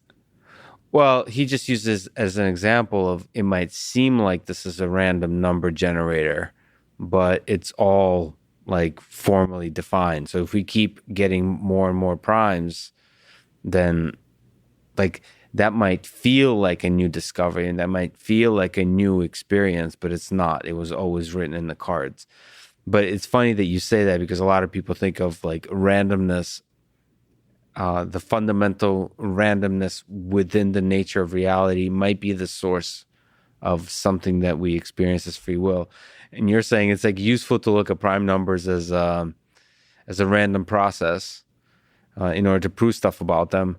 But fundamentally, of course, it's not a random process. Well, not in order to prove some stuff about them so much as to figure out what we expect to be true and then try to prove that. Because here's what you don't want to do. Try really hard to prove something that's false. That makes it really hard to prove the thing if it's false.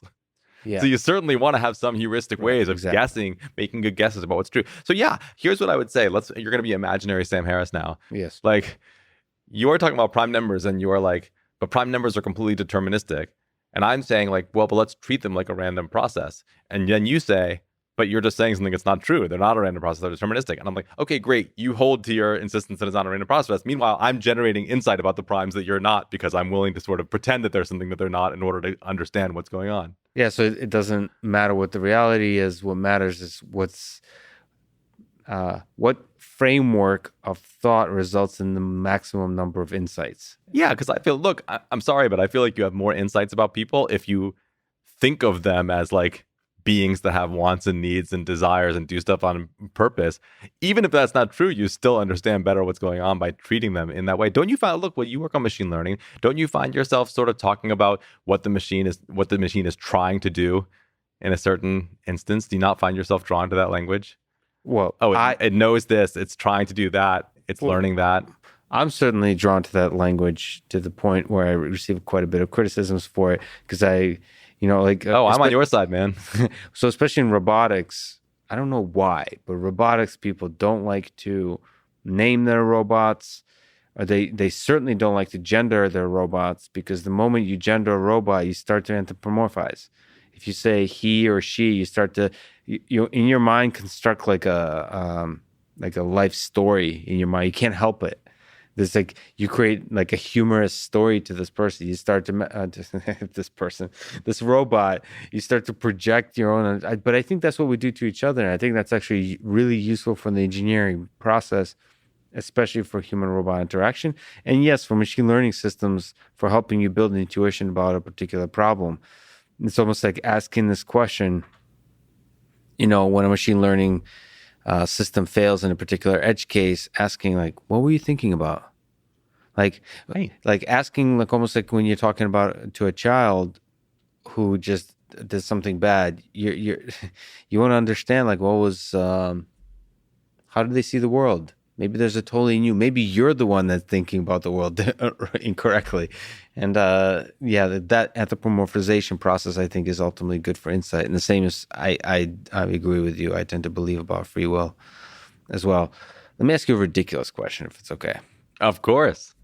I've just recently, most people go on like rabbit hole, like YouTube things, and I went on a rabbit hole often do of Wikipedia, and I found a page on finitism, ultra-finitism, and intuitionism, or I forget what it's called. Yeah, intuitionism. Intuitionism.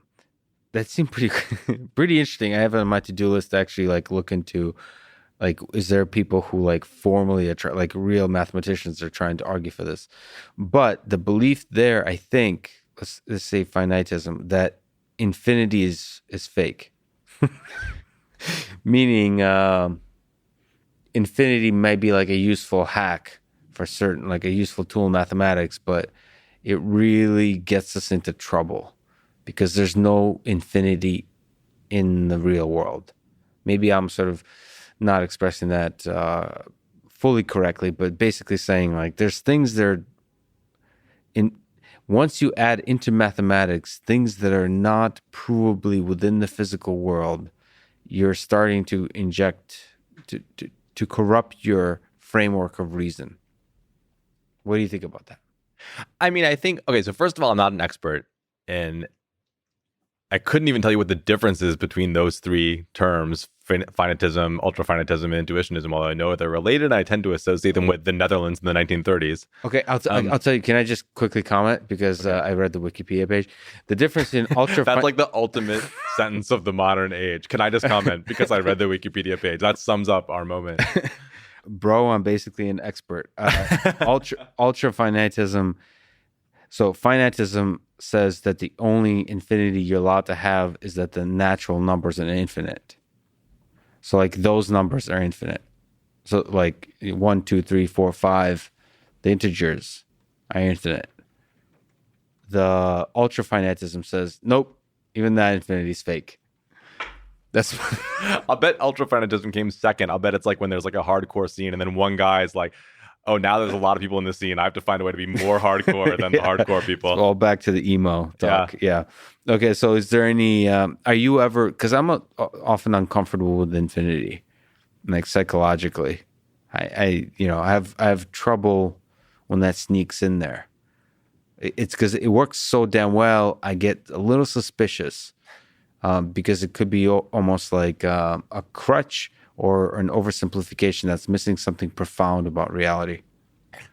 Well, so first of all, okay, if you say like, is there like a serious way of doing mathematics that doesn't really treat infinity as a real thing, or maybe is kind of agnostic and is like, I'm not really going to make a firm statement about whether it's a real thing or not. Yeah, that's called most of the history of mathematics, right? So it's only after Cantor, right, that we really are sort of, okay, we're going to like have a notion of like the cardinality of an infinite set and like do something that you might call like the modern theory of infinity.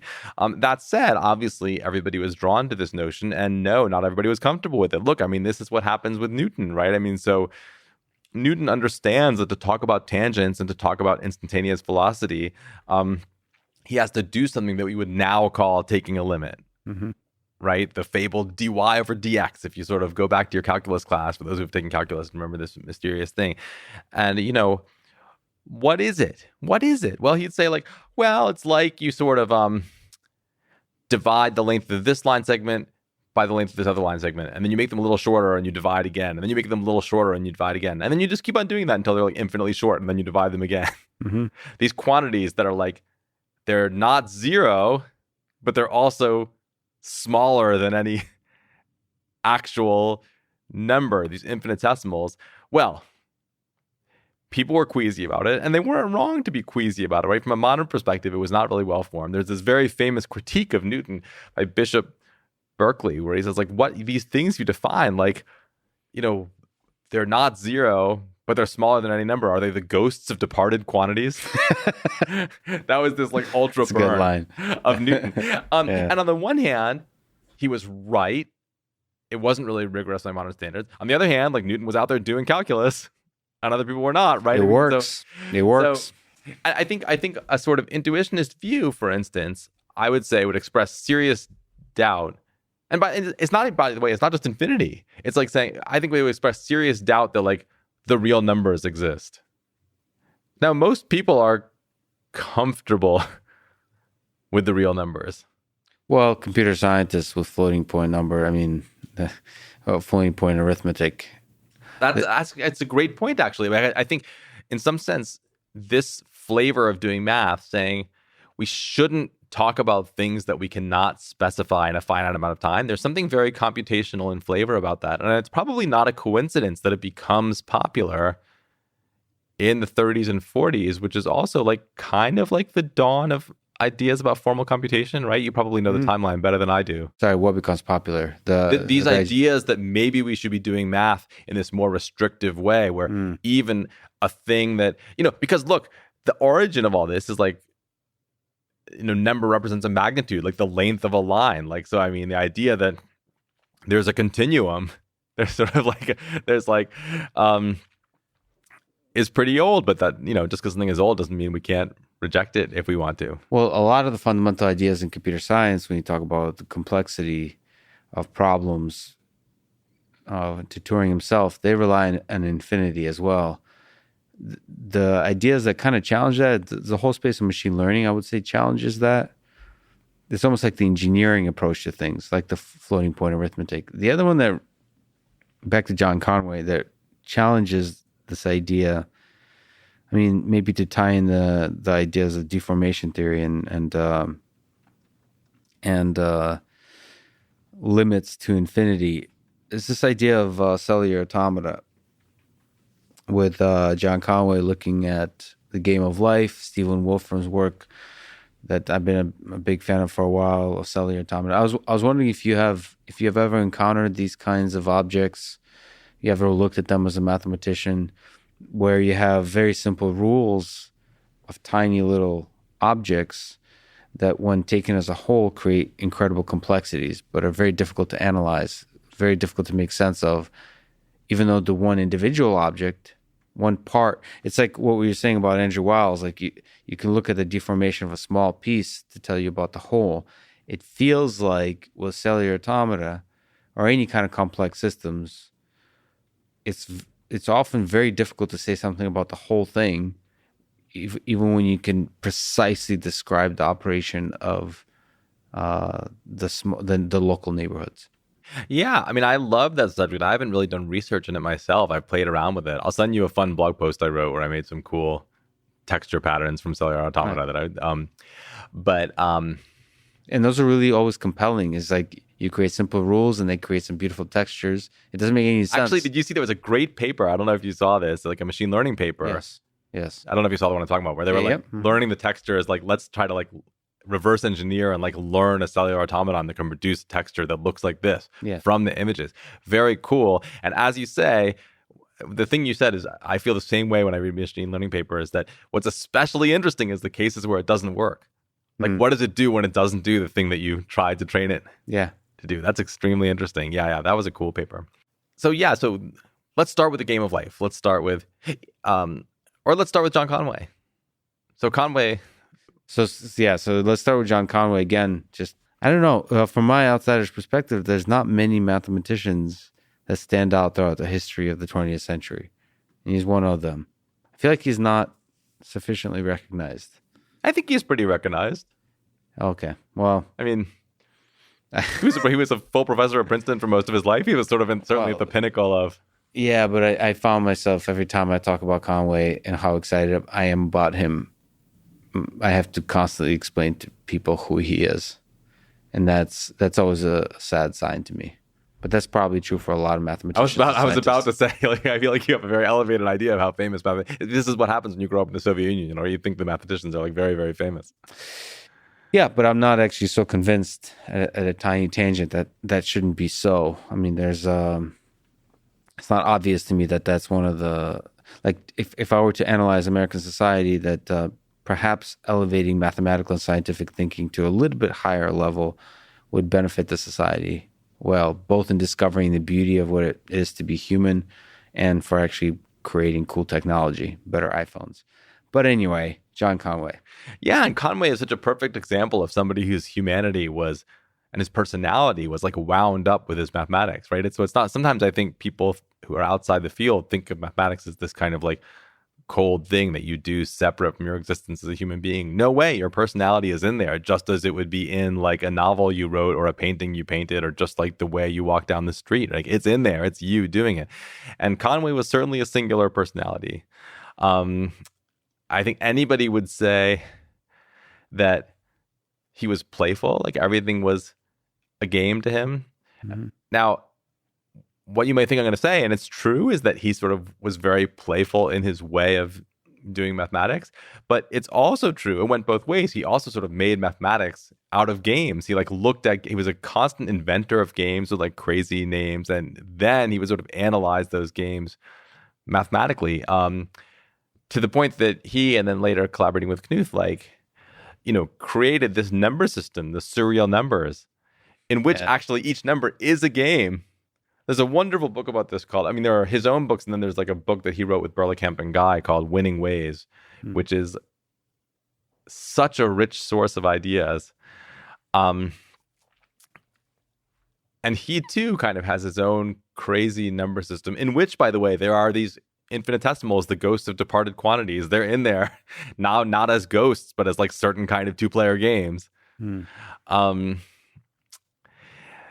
So, you know, he was a guy. So I knew him when I was a postdoc, and I knew him at Princeton, and our research overlapped in some ways. Now, it was on stuff that he had worked on many years before. The stuff I was working on kind of connected with stuff in group theory, which somehow seems to keep coming up. And so I often would like sort of ask him a question. I would sort of come upon him in the common room, and I would ask him a question about something. And just anytime you turned him on, you know what I mean? You sort of asked a question. It was just like turning a knob and winding him up, and he would just go, and you would get a response that was like so rich and went so many places and taught you so much, and usually had nothing to do with your question. Yeah. Usually your question was just a prompt to him. You couldn't count on actually getting the question those answered. Brilliant, curious minds, that even at that age, it was definitely a huge loss.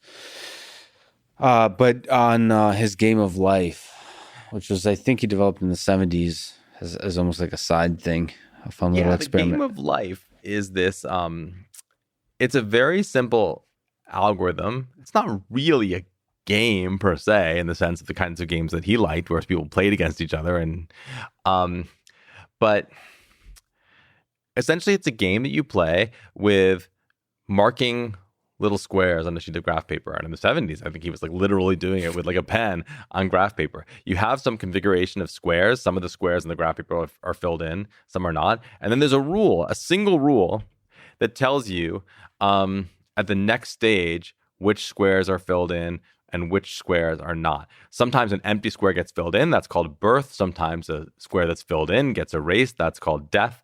And there's rules for which squares are born and which squares die. The rule is very simple. You can write it on one line.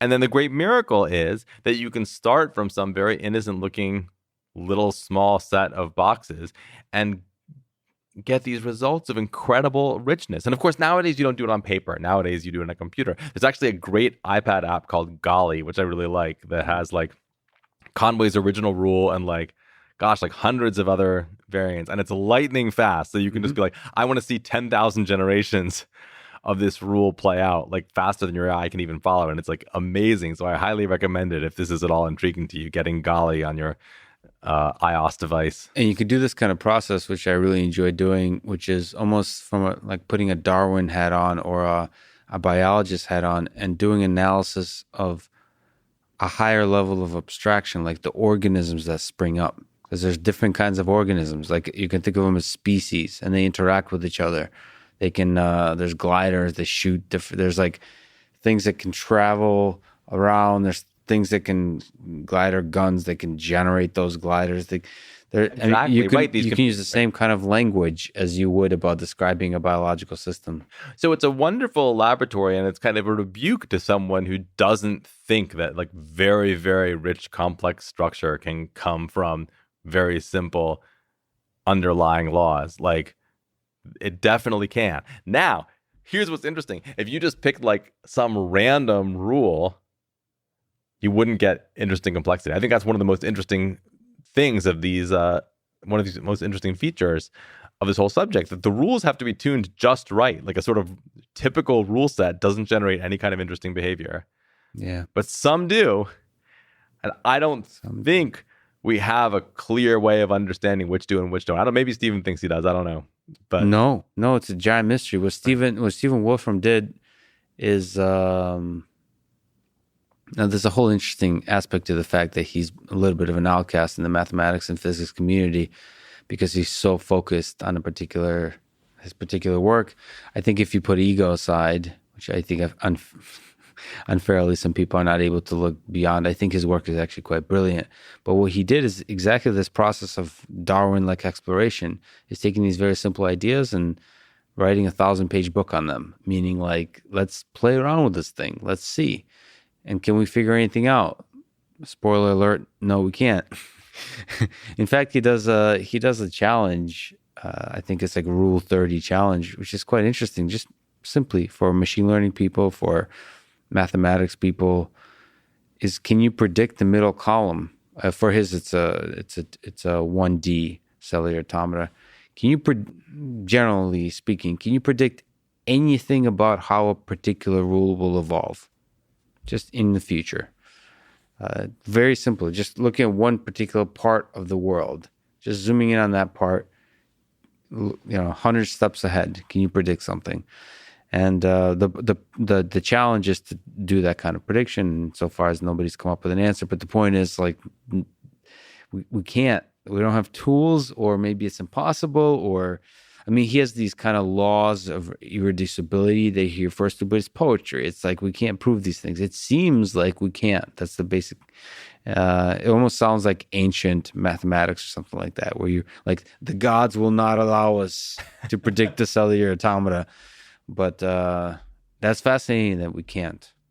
I'm not sure what to make of it. And there's power to calling this particular set of rules game of life, as Conway did, because not exactly sure, but I think he had a sense that there's some core ideas here that are fundamental to life, to complex systems, to the way life emerged on Earth. I'm not sure I think Conway thought that.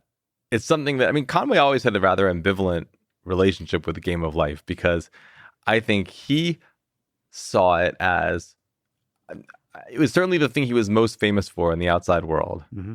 And I think that his view, which is correct, is that he had done things that were much deeper mathematically than that. And I think it always like aggrieved him a bit that he was like the game of life guy when, he proved all these wonderful theorems and like created all these wonderful games, like created the serial numbers.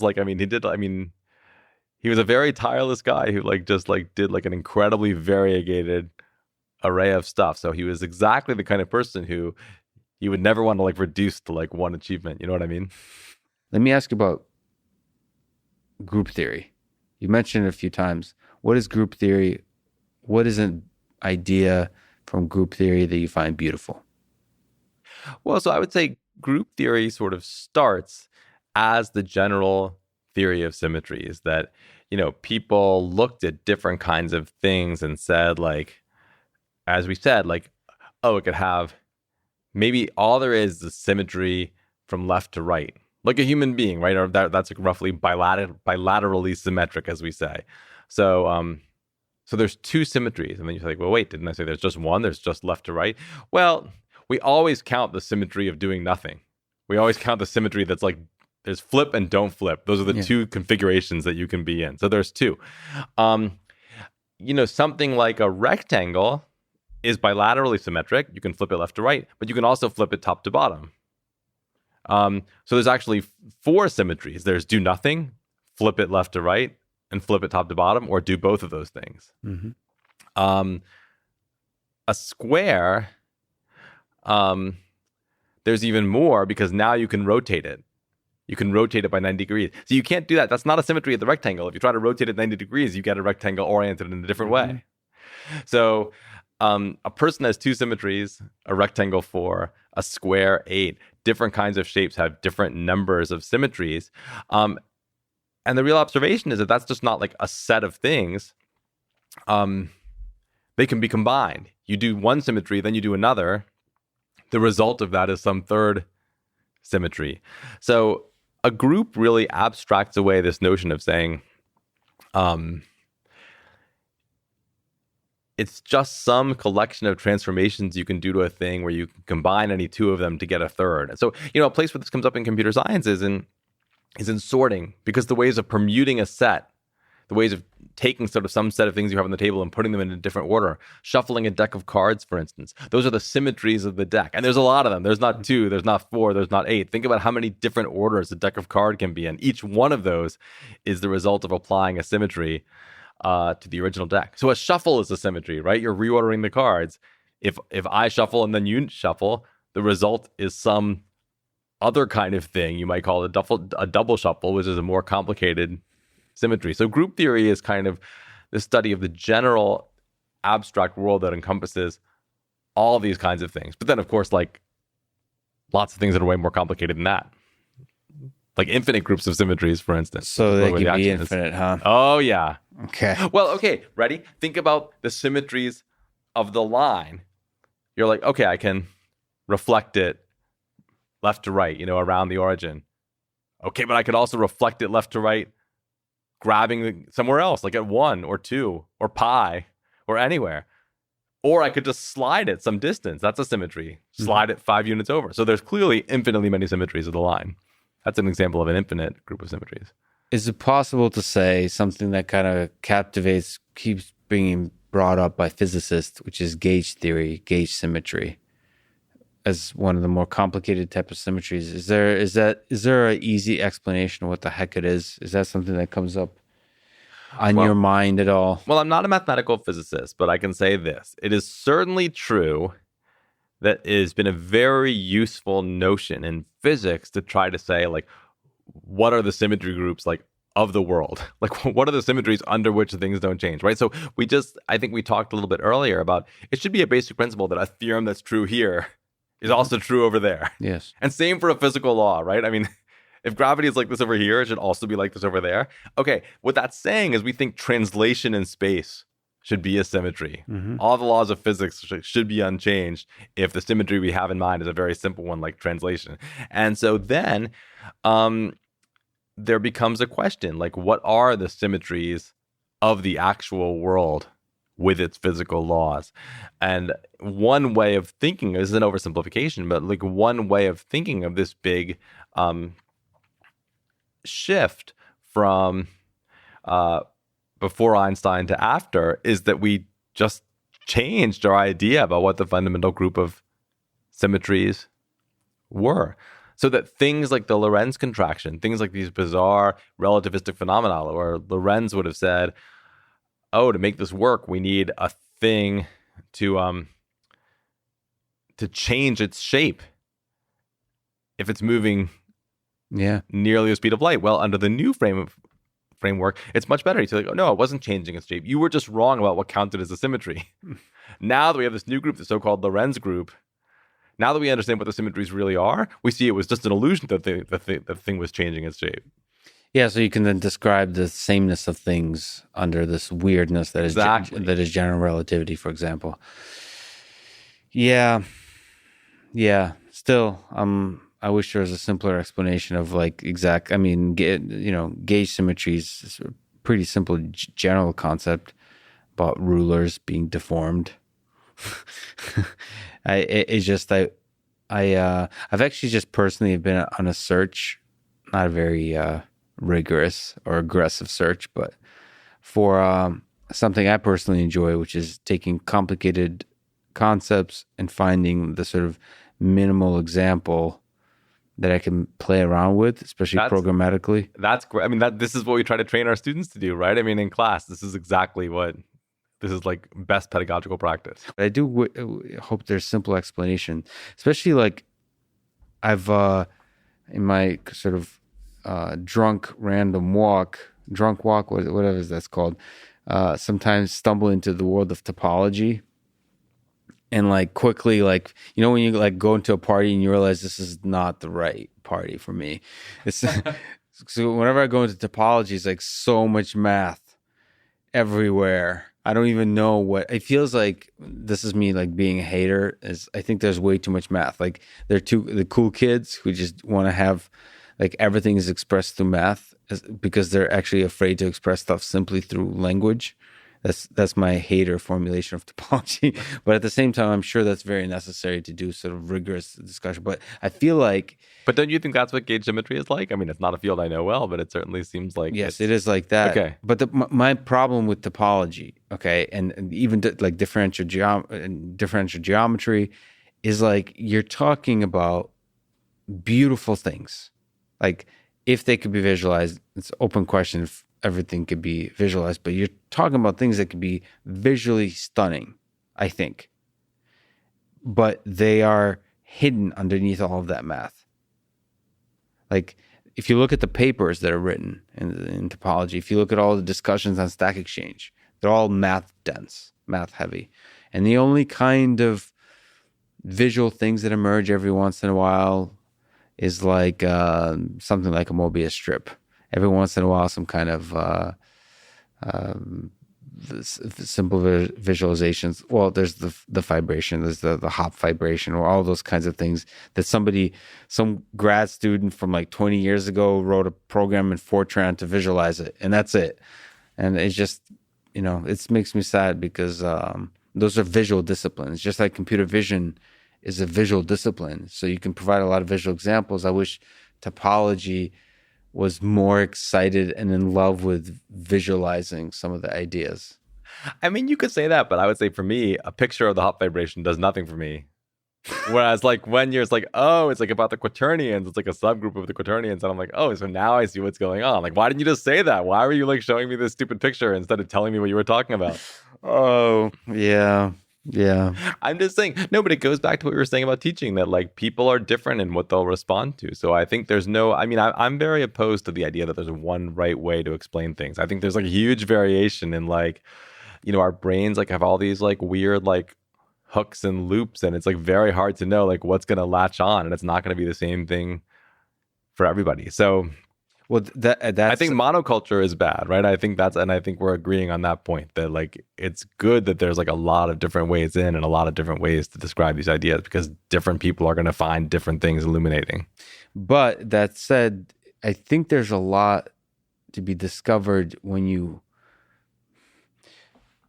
force little like silos of brilliant people to kind of find a middle ground, or like aggregate or come together in a way. So there's like people that do love visual things. I mean, there's a lot of disciplines, especially in computer science, that are obsessed with visualizing data, visualizing neural networks. I mean, neural networks themselves are fundamentally visual. There's a lot of work in computer vision that's very visual, and then coming together with some folks who are like deeply rigorous and are like totally lost in multidimensional space, where it's hard to even bring them back down to 3D. They're very comfortable in this multidimensional space. So forcing them to kind of work together to communicate, because it's not just about public communication of ideas. It's also, I feel like when you're forced to do that public communication, like you did with your book, I think deep, profound ideas can be discovered that's like applicable for research and for science. Like there's something about that simplification, or not simplification, but distillation or condensation or whatever the hell you call it, compression of ideas that somehow actually stimulates creativity. And I'd be excited to see more of that in the mathematics community. Can you... Look, let me make a crazy metaphor. Maybe It's a little bit like the relation between prose and poetry, right? I mean, if you might say, like, why do we need anything more than prose? You're trying to convey some information, so you just like say it. Well, poetry does something, right? It's sort of, you might think of it as a kind of compression. Of course, not all poetry is compressed. Like not all, some of it is quite baggy, but like, you are kind of, often it's compressed, right? A lyric poem is often sort of like a compression of what would take a long time and be complicated to explain in prose into sort of a different mode that is going to hit in a different way. We talked about Poincare conjecture. There's a guy, he's Russian, Grigori, Perelman. He proved Poincare's conjecture. If you can comment on the proof itself, if that stands out to you as something interesting, or the human story of it, which is he turned down the Fields Medal for the proof. Is there something you find inspiring or insightful about the proof itself or about the man?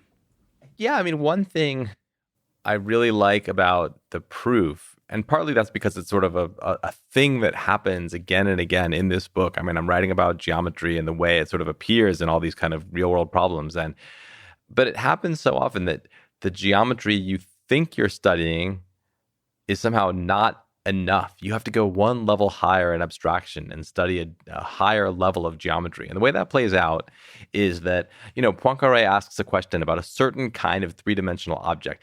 Is it the usual three-dimensional space that we know, or is it some kind of exotic thing? And so, of course, this sounds like it's a question about the geometry of the three-dimensional space. Mm-hmm. But no, Perelman understands. And by the way, in a tradition that involves Richard Hamilton and many other people, like most really important mathematical advances, this doesn't happen alone. It doesn't happen in a vacuum. It happens as the culmination of a program that involves many people. Same with Wiles, by the way. I mean, we talked about Wiles, and I want to emphasize that starting all the way back with Kummer, who I mentioned in the 19th century, but Gerhard Frey and Maser and Ken Ribbit and like many other people are involved in building the other pieces of the arch before you put the keystone in. We stand on the shoulders of giants. Yes.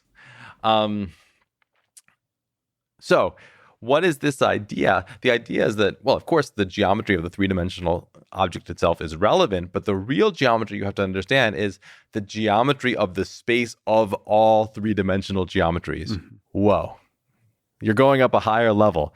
Because when you do that, you can say, now let's trace out a path in that space. Yes. There's a mechanism called Ricci flow. And again, we're outside my research area, so for all the geometric analysts and differential geometers out there listening to this, please, I'm doing my best and I'm roughly saying it. So the Ricci flow allows you to say like, okay, let's start from some mystery three-dimensional space, which Poincare would conjecture is essentially the same thing as our familiar three-dimensional space, but we don't know that. And now you let it flow. You sort of like let it move in its natural path according to some almost physical process, and ask where it winds up. And what you find is that it always winds up. You've continuously deformed it. There's that word deformation again. And what you can prove is that the process doesn't stop until you get to the usual three-dimensional space. And since you can get from the mystery thing to the standard space by this process of continually changing and never kind of having any sharp transitions, then the original shape must have been the same as the standard shape. That's the nature of the proof. Now, of course, it's incredibly technical. I think, as I understand it, I think the hard part is proving that the favorite word of AI people, you don't get any singularities along the way. Mm-hmm. But of course, in this context, singularity just means acquiring a sharp kink. Mm-hmm. It just means becoming non-smooth at some point. So, just saying something interesting about formal, about the smooth trajectory through this weird space.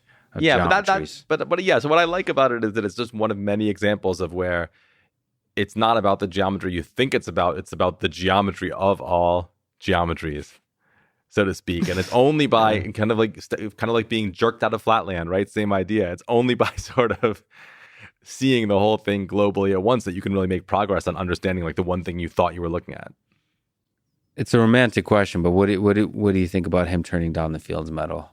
Is that just, are Nobel Prizes and Fields Medals just a cherry on top of the cake, and really math itself, the process of curiosity, of pulling at the string of the mystery before us, that's the cake, and then the awards are just icing. And clearly I've been fasting and I'm hungry, but But do you think it's tragic or just a little curiosity that he turned down the medal? Well, it's interesting because on the one hand, I think it's absolutely true that, right, in some kind of like vast spiritual sense, like awards are not important. Like not important the way that sort of like understanding the universe is important. On the other hand, most people who are offered that prize accept it. You know, it is. So there's something unusual about his choice there. I wouldn't say I see it as tragic. I mean, maybe if I don't really feel like I have a clear picture of why he chose not to take it. I mean, he's not alone in doing things like this. People sometimes turn down prizes for ideological reasons, but probably more often in mathematics. I mean, I think I'm right in saying that Peter Schulze like turned down sort of some big monetary prize because he just, I mean, I think he at some point you have plenty of money. And maybe you think it sends the wrong message about what the point of doing mathematics is. I do find that but most people accept. Most people given a prize, most people take it. I mean, people like to be appreciated. But like I said, we're people. Yes. Not that different from most other people. But the important reminder that turning down the prize serves for me is not that there's anything wrong with the prize, and there's something wonderful about the prize. I think the Nobel Prize is trickier because so many Nobel Prizes are given. First of all, the Nobel Prize often forgets many of the important people throughout history.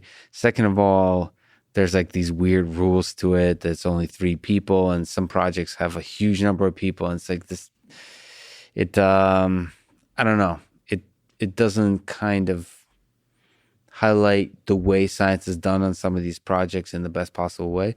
But in general, the prizes are great. But what this kind of teaches me and reminds me is sometimes in your life, there'll be moments when the thing that you would really like to do, society would really like you to do, is the thing that goes against something you believe in, whatever that is, some kind of principle. And stand your ground in the face of that. It's something I believe most people will have a few moments like that in their life. Maybe one moment like that. And you have to do it. That's what integrity is. So like it doesn't have to make sense to the rest of the world, but to stand on that, like to say no. It's interesting because I think... But do you know that he turned down the prize in service of some principle? Because I don't know that. Well, yes, that seems to be the inkling, but he has never made it super clear. But the inkling is that he had some problems with the whole process of mathematics that includes awards, like this hierarchies and the reputations and all those kinds of things, and individualism that's fundamental to American culture. He probably, because he visited the United States quite a bit, that he probably, it's like all about experiences. And he may have had, some parts of academia, some pockets of academia can be less than inspiring, perhaps sometimes, because of the individual egos involved. Not academia, people in general, smart people with egos. And if you interact with a certain kinds of people, you can become cynical too easily. I'm one of those people that I've been really fortunate to interact with incredible people at MIT and academia in general, but I've met some assholes. And I tend to just kind of, when I run into difficult folks, I just kind of smile and send them all my love and just kind of go around. But for others, those experiences can be sticky. Like they can become cynical about the world when folks like that exist. So he may have become a little bit cynical about the process of science. Well, it's a good opportunity. Let's posit that that's his reasoning, because I truly don't know. It's an interesting opportunity to go back to almost the very first thing we talked about, the idea of the Mathematical Olympiad. Because, of course, so the International Mathematical Olympiad is like a competition for high school students solving math problems. And in some sense, it's absolutely false to the reality of mathematics, because just as you say, it is a contest where you win prizes. The aim is to sort of be faster than other people. And you're working on sort of canned problems that someone already knows the answer to, like not problems that are unknown. So, in my own life, I think when I was in high school, I was like very motivated by those competitions. And like I went to the Math Olympiad and... You won it twice and got... Well, there's something I have to explain to people, because I think it says on Wikipedia that I won a gold medal. And in the real Olympics, They only give one gold medal in each event. I just have to emphasize that the International Math Olympiad is not like that. The gold medals are awarded to the top 1/12 of all participants. Okay. So sorry to bust the legend or anything like Well, that. but you're an exceptional performer in terms of achieving high scores on the problems, and they're very difficult. So you've achieved a high level of performance in this very specialized skill. And by the way, it was a very Cold War activity. You know, in 1987, the first year I went, it was in Havana. Americans couldn't go to Havana back then. It was like a very complicated process to get there. And they took the whole American team on a field trip to the Museum of American Imperialism in Havana so we could see what America was all about.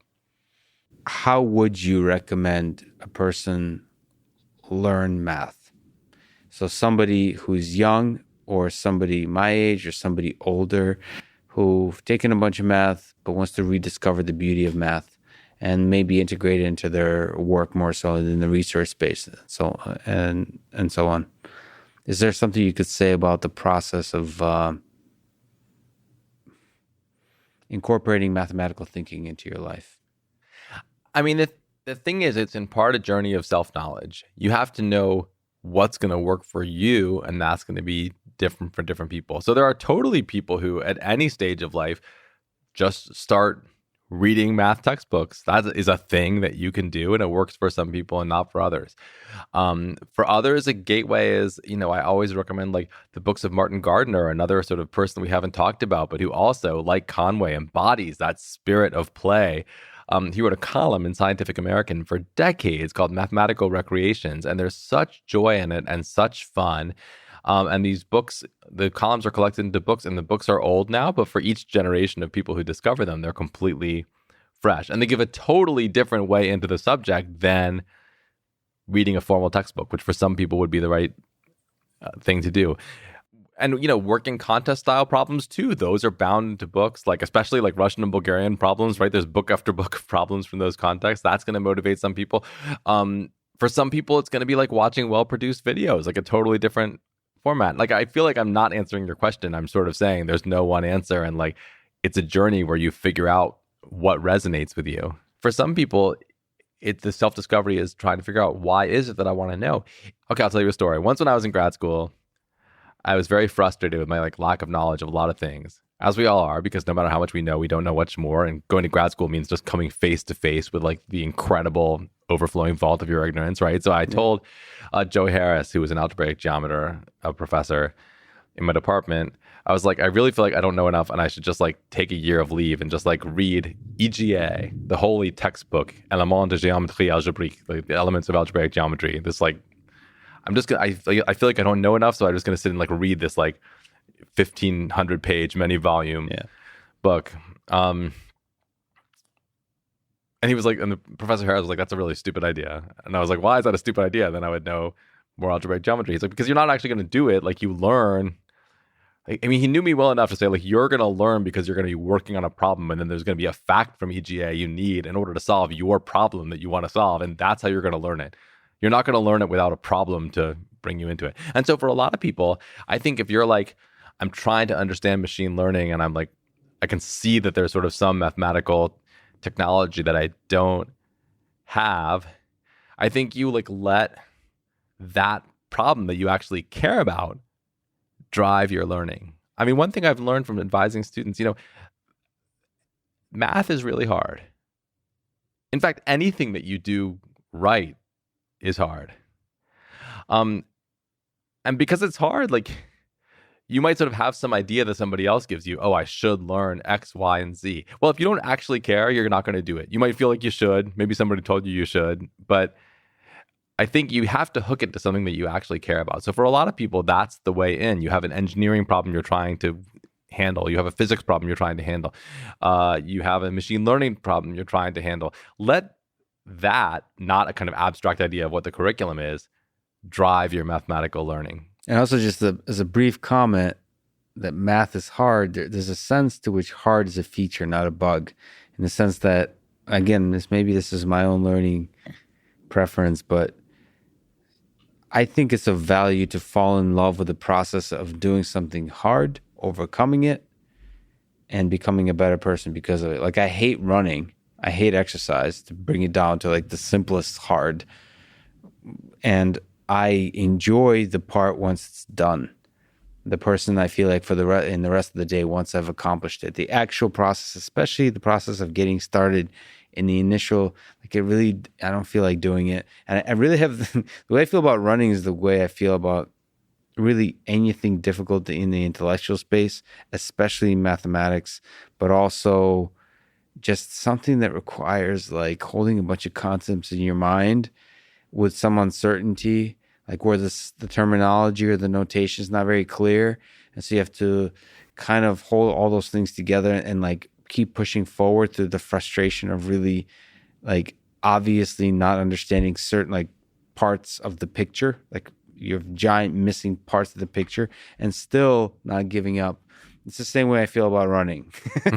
and there's something about falling in love with the feeling of after you went through the journey of not having a complete picture, at the end having a complete picture, and then you get to appreciate the beauty and just remembering that it sucked for a long time and how great it felt when you figured it out, at least at the basic. That's not sort of research thinking, because with research you probably also have to enjoy the dead ends.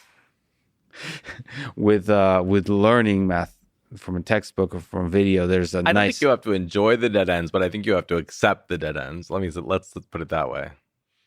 Well, yeah, enjoy the suffering of it. So the way I think about it, I do. There's an. I don't enjoy the suffering. It pisses me off, but I accept that it's part of the process. It's interesting. There's a lot of ways to kind of deal with that dead end.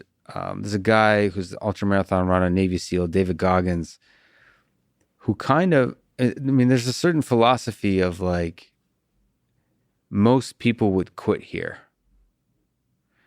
And so if most people would quit here and I don't, I'll have an opportunity to discover something beautiful that others haven't yet.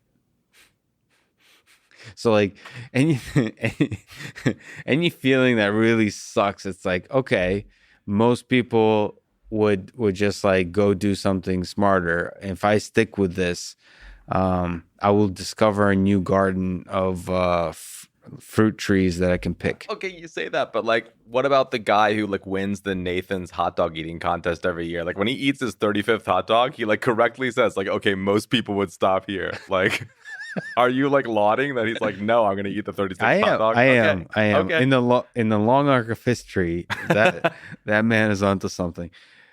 Which brings up this question: what advice would you give to young people today, thinking about their career, about their life, whether it's in mathematics, poetry, or hot dog eating contest? And I have kids, so this is actually a live issue for me, right? It's not a thought experiment. I actually do have to give advice to young people all the time. They don't listen, but I still give it.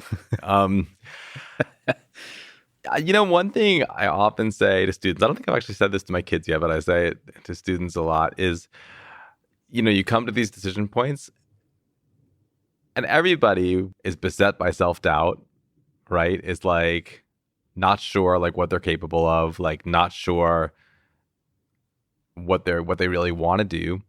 I sort of tell people, like, often when you have a decision to make, one of the choices is the high self-esteem choice. And I always tell them, make the high self-esteem choice. Make the choice, sort of take yourself out of it, and like, if you didn't have those, you can probably figure out what the version of you that feels completely confident would do. And do that and see what happens. And I think that's often like pretty good advice. That's interesting. Sort of like, like with Sims, you can create characters. Like create a character of yourself that lacks all of the self-doubt.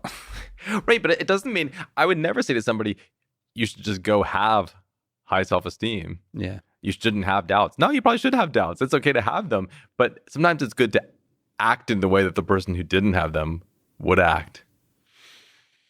That's a really nice way to put it. Yeah. That's a like from a third person perspective. Take the part of your brain that wants to do big things. What would they do? That's not afraid to do those things. What would they do? Yeah. That's really nice. That's actually a really nice way to formulate it. That's very practical advice. You should give it to your kids. Do you think there's meaning to any of it from a mathematical perspective? This life, if I were to ask you, we talked about primes, talked about proving stuff. Can we say, and then the book that God has, that mathematics allows us to arrive at something about in that book. There's certainly a chapter on the meaning of life in that book. Do you think we humans can get to it? And maybe if you were to write Cliff Notes, what do you suspect those Cliff Notes would say? I mean, look, the way I feel is that, mathematics, as we've discussed, like it underlies the way we think about constructing learning machines. It underlies physics. It can be used. I mean, it does all this stuff. And also, you want the meaning of life? I mean, it's like we already did a lot for you. Like, ask a rabbi. No, I mean, I wrote a lot in the last book, How Not to Be Wrong. Yeah, I wrote a lot about Pascal, a fascinating guy, who is a sort of very serious religious mystic as well as being an amazing mathematician. And he's well known for Pascal's wager. I mean, he's probably, among all mathematicians, he's the one who's best known for this. Can you actually apply mathematics to kind of these transcendent questions? But what's interesting, when I really read Pascal about what he wrote about this, I started to see that people often think, oh, this is him saying, I'm going to use mathematics to sort of show you why you should believe in God. To really, mathematics has the answer to this question. But he really doesn't say that. He almost kind of says the opposite. If you ask Blaise Pascal, why do you believe in God? He'd be like, oh, because I met God. He had this kind of psychedelic experience, this kind of mystical experience where, as he tells it, he just directly encountered God. And it's like, okay, I guess there's a God. I met him last night. So that's it. That's why he believed. It didn't have to do with any kind the mathematical argument was about certain reasons for behaving in a certain way. But he basically said, look, math doesn't tell you that God's there or not. If God's there, he'll tell you, You don't. I love this. So you have mathematics. You have what do you have? Ways to explore the mind. Let's say psychedelics. You have incredible technology. You also have love and friendship and what the hell do you want to know what the meaning of it all is? Just enjoy it. I don't think there's a better way to end it, Jordan. This was a fascinating conversation. I really love the way you explore math in your writing. The willingness to be specific and clear and actually explore difficult ideas, but at the same time stepping outside and figuring out beautiful stuff. And I love the chart at the opening of your new book that shows the chaos, the mess that is your mind. Yes, this is what I was trying to keep in my head all at once while I was writing. And I probably should have drawn this picture earlier in the process. Maybe it would have made my organization easier. I actually drew it only at the end. And many of the things we talked about are on this map. The connections are yet to be fully dissected and investigated. And yes, God is in the picture. Right on the edge, not in the center. Thank you so much for talking today. It's a huge honor that you would waste your valuable time with me. Thank you, Lex. We went to some amazing places today. This is really fun. Thanks for listening to this conversation with Jordan Ellenberg, and thank you to Secret Sauce, ExpressVPN, Blinkist, and Indeed. Check them out in the description to support this podcast. And now, let me leave you with some words from Jordan in his book, How Not to Be Wrong. Knowing mathematics is like wearing a pair of X-ray specs that reveal hidden structures underneath the messy and chaotic surface of the world. Thank you for listening, and hope to see you next time.